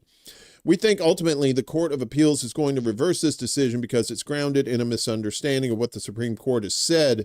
Lawrence Lessig, a Harvard professor and founder of the nonprofit Equal Citizens that helped put Question 1 on the ballot, told News Center Maine in July, we're exhausted, all of us, especially people in Maine, with the enormous influence money has in our politics, and we want to do something about it. So you want to try and get money out of politics? All right, let's do it on the state level. Uh-oh, the feds are coming in. Oh, man. I remember all these Republican stuff, we're talking about states' rights. But, rules for thee, not for me, right? One of those things. Come on. Why are you being a dick? I saw this. I figured I'd just throw this in as well. Take it as you will. U.S. judge denies request to unseal records in Ghislaine Maxwell case. A United States judge has denied a request by the Department of Justice to unseal transcripts from a grand jury that indicted sex offender Ghislaine Maxwell, the imprisoned former girlfriend and associate of allegedly deceased sex offender Jeffrey Epstein. In a decision issued on Monday, Judge Paul A. Engelmeyer said lawyers for the government failed to convince the court that extraordinary circumstances warranted the release of the grand jury testimony, which is typically delivered privately and sealed. The government's entire premise that the Maxwell grand jury materials would bring to light meaningful new information about Epstein's and Maxwell's crimes, or the government's investigation into them, is demonstrably false, Engelmeyer wrote in his decision. The DOJ in June announced it would not release any additional documents from the investigation into Epstein, causing an uproar among President Trump's base, which holds a number of conspiracy theories about the well-connected sex offender. They're not conspiracy theories. They are just straight-up theories. In an effort to quell the backlash, the DOJ, at the order of Trump, then sought to unseal transcripts from Maxwell's grand jury as well as Epstein's. The decision regarding the request for Epstein's case is yet to be released. In 2021, Maxwell was convicted of luring teenage girls to be sexually abused by Epstein, a one-time friend to the powerful and influential in the U.S., and probably still is, since he's still alive, and was sentenced to 20 years in prison for her crimes. Epstein died by suicide, allegedly in a Manhattan jail cell in 2019, as he awaited trial on sex trafficking charges. After reviewing the materials the government sought to release publicly, the judge wrote that anyone familiar with the Maxwell trial record who looked at them would learn next to nothing and would come away feeling disappointed and misled. The materials do not identify any person other than Epstein and Maxwell as having had sexual contact with a minor. Okay. They do not discuss or identify any client of Epstein's or Maxwell's. They do not reveal any heretofore unknown means or methods of Epstein's or Maxwell's crimes, Engelmeyer said. He said the materials also don't reveal new locations where crimes occurred, new sources of Maxwell and Epstein's wealth, the circumstances of Epstein's death, or the path of the government it investigates. Well, release it and just redact the names of the innocent. That's all you got to do, of the victims. The best argument to release the transcripts might be that doing so would expose as disingenuous the government's public explanations for moving to unseal, Engelmeyer wrote, saying that the government's request appeared to be a diversion. Florida lawyer Brad Edwards, who has represented nearly 24 Epstein accusers, said he didn't disagree with the ruling and most wanted to protect the victims. The grand jury materials contain very little in the way of evidentiary value anyway. Maxwell lawyer Bobby Sternheim declined comment. Her lawyers had sought to keep the testimony sealed, citing the confidentiality of the proceedings. The Justice Department has yet to publicly respond. So, are they or are they not going to release these things? Are they saying, oh, well, there's no list. These things tell us nothing. It's there somewhere. It's there somewhere. You just got to look for it. Yeah. He could be in Argentina with the rest of the Nazis down there. So, we told you about these tariffs that's going on, which haven't been approved by Congress. He's just assuming, since he has majorities in the House and Senate, that he could just do this. Well, now as he's saying now that these tariffs that are just going to cost everybody tons of money can't be repealed, right? He said the Trump administration warns of economic crisis if tariffs are revealed, which is bullshit, because the economy was already shit before the tariffs, and now it's even worse. Trump administration has issued a stark warning to a federal appellate court that's overturning its sweeping tariffs could trigger an economic collapse reminiscent of the Great Depression of 1929, threatening key social programs such as social.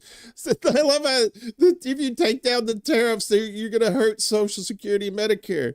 Your big ass fucked up bill did that shit already, motherfucker.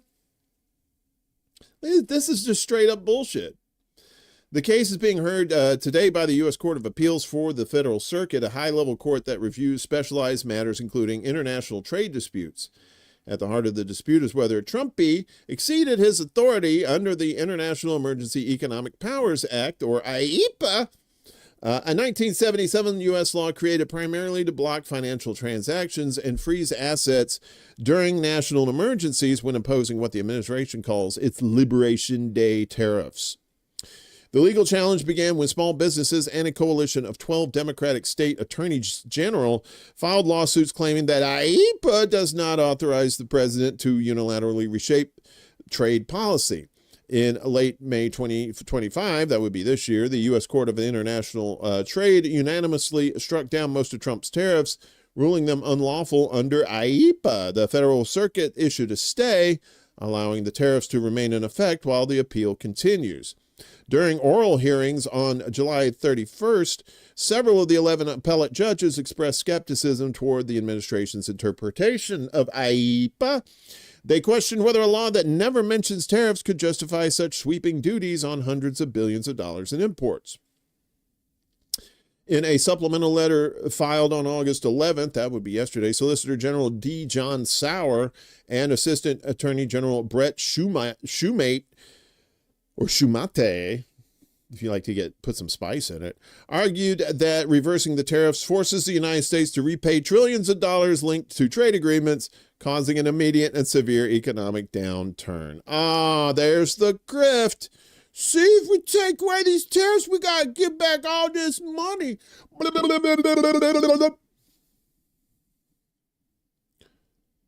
They warned of a potential 1929-style depression that could lead to mass unemployment, foreclosures, and the collapse of retirement and health care programs, which is already happening. According to the administration, foreign governments have pledged more than $1 trillion in investments tied to the tariffs, and undoing these commitments could be catastrophic.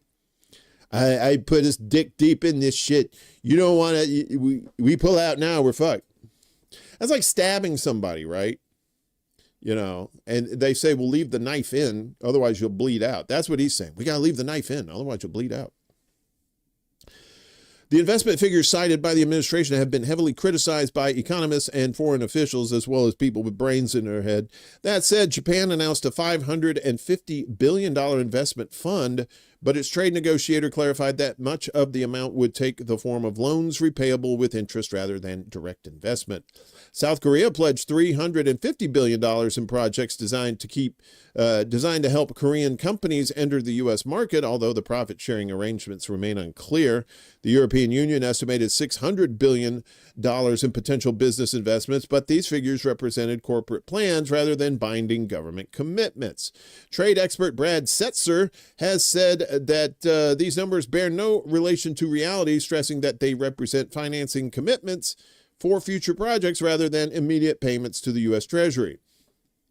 And a little historical context for you. On a side note, the administration's reference to the Great Depression draws on a period of global economic collapse that followed the Smoot-Hawley Tariff Act of 1930. That law raised average U.S. tariffs to nearly 50%, prompting retaliation from 25 countries, reducing global trade by 65%, and slashing U.S. exports from $5.2 billion to $1.7 billion between 1929 and 1933. And that's big time numbers. They're about 100 years ago. Economists note that while Trump's tariffs are extensive, they do not match the scale or universal application of those 1930s measures. The administration's legal team has cited U.S. v. Yoshida International, a 1975 case that upheld President Nixon's temporary 10% tariff during a currency crisis. Critics argued that this precedent does not support the broad trade powers Trump now claims. Article 1 of the U.S. Constitution grants Congress, not the president, the authority to regulate foreign commerce and impose duties.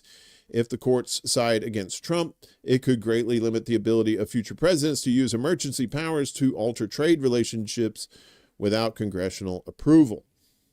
The Federal Circuit is expected to rule by early August. Hopefully, we are in early August, so they should be rolling any time. However, both sides have indicated they will appeal to the U.S. Supreme Court, which could hear the case in its October term this year. In the meantime, the administration has admitted that alternative tariff authorities exist, but described them as short-term and far less effective, contradicting earlier assurances that backup plans were ready.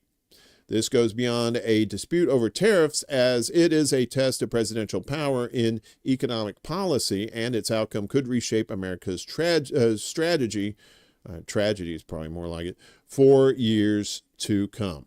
So, yeah, he's doing these tariffs because Congress is but if he's pushed on it, they'll have to actually vote on it. But they're not going to, because everything's fucked up. The shit you're supposed to be doing, they're not doing. The shit you're not supposed to be doing, guess what they're doing? Finally today, in our propaganda watch, I almost forgot the name of it. Our buddy James Lee returns, and he's talking about this Ponzi scheme. So Trump recently did another one of his brilliant executive orders, and basically I think is going to let you invest your 401k into crypto and some dumb Ponzi scheme shit like that. We'll let James tell us more about it. Tell us, James. Did Donald Trump just give Wall Street a license to raid your retirement account in the name of democratization? President Trump expected to sign an executive order today to allow private assets and crypto assets into 401ks. That's right. Last week, Trump signed a new executive order that lets private equity, the same industry Michael, good to that's see you. bankrupted hundreds of businesses and decimated many communities, tap directly into your 401k. I'm going to break down exactly how this works, why it's happening right now, and what you can do about it to keep your 401k from becoming Wall Street's next bailout fund. First, here's what private equity is. Giant investment firms that pool money from pensions, endowments, and other big institutions to buy companies, typically using a lot of borrowed money. But here's the problem. With interest rates going up, those mountains of debt are now becoming toxic. Private equity is now sitting on trillions of dollars of adjustable rate loans, and bankruptcy rates for their portfolio companies hit all-time highs in 2024. These trends have even alarmed traditional private equity investors like Yale and Harvard, to the point that they have now made the decision to divest from private equity, and not only that, they're willing to sell at a discount. So if you go online right now, you'll hear a lot of people talking about a private equity bubble, and the message is usually somewhere between fear-mongering and the truth.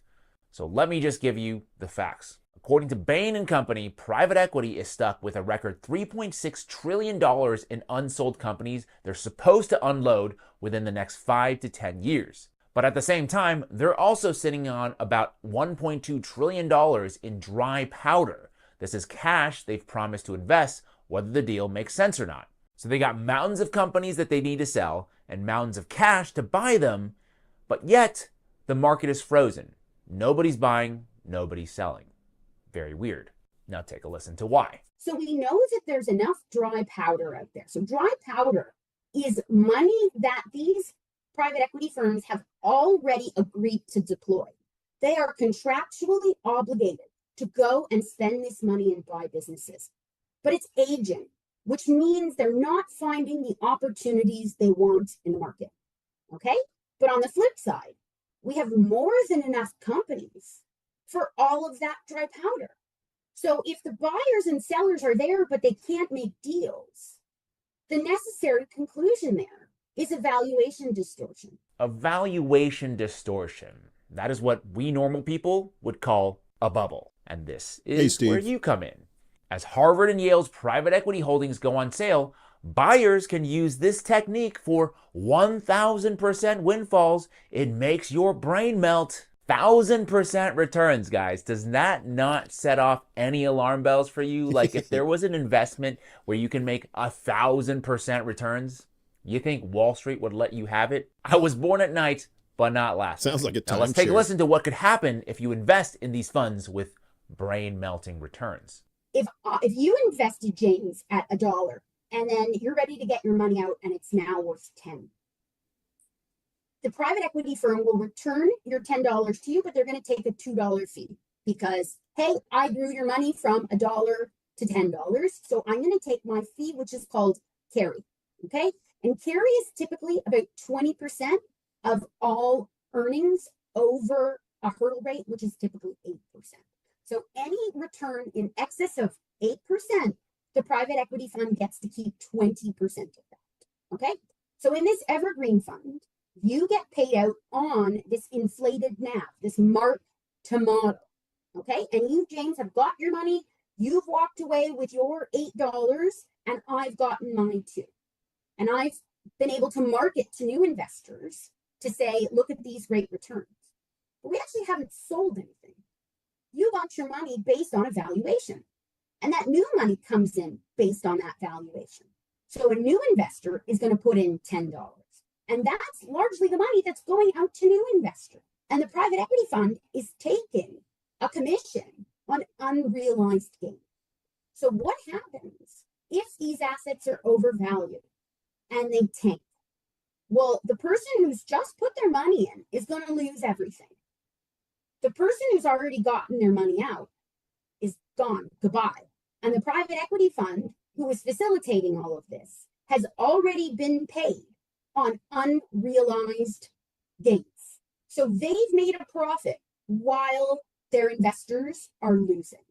Well, that sounds an awful lot like a triangle-shaped business model, or as some would call it, a Ponzi scheme. Or a and now, pyramid thanks scheme. to Trump's new executive order, your 401k could be used as exit liquidity for Wall Street, cashing them out of all these failed companies they've gutted. That's right, the same people who wrecked Toys R Us, Payless Shoes, and hundreds of nursing homes are now getting a pipeline straight into your retirement account. And another thing to remember too is that private equity funds have astronomical fees, usually 2% on the total invested plus 20% of the gains.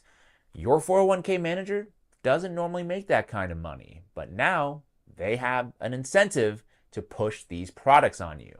Look, I'm not giving financial advice here, but if I had a 401k, I would call up my manager right now and tell them, I want no part of this scheme, because this is not diversification or democratization. It is straight up a bailout disguised as a retirement plan.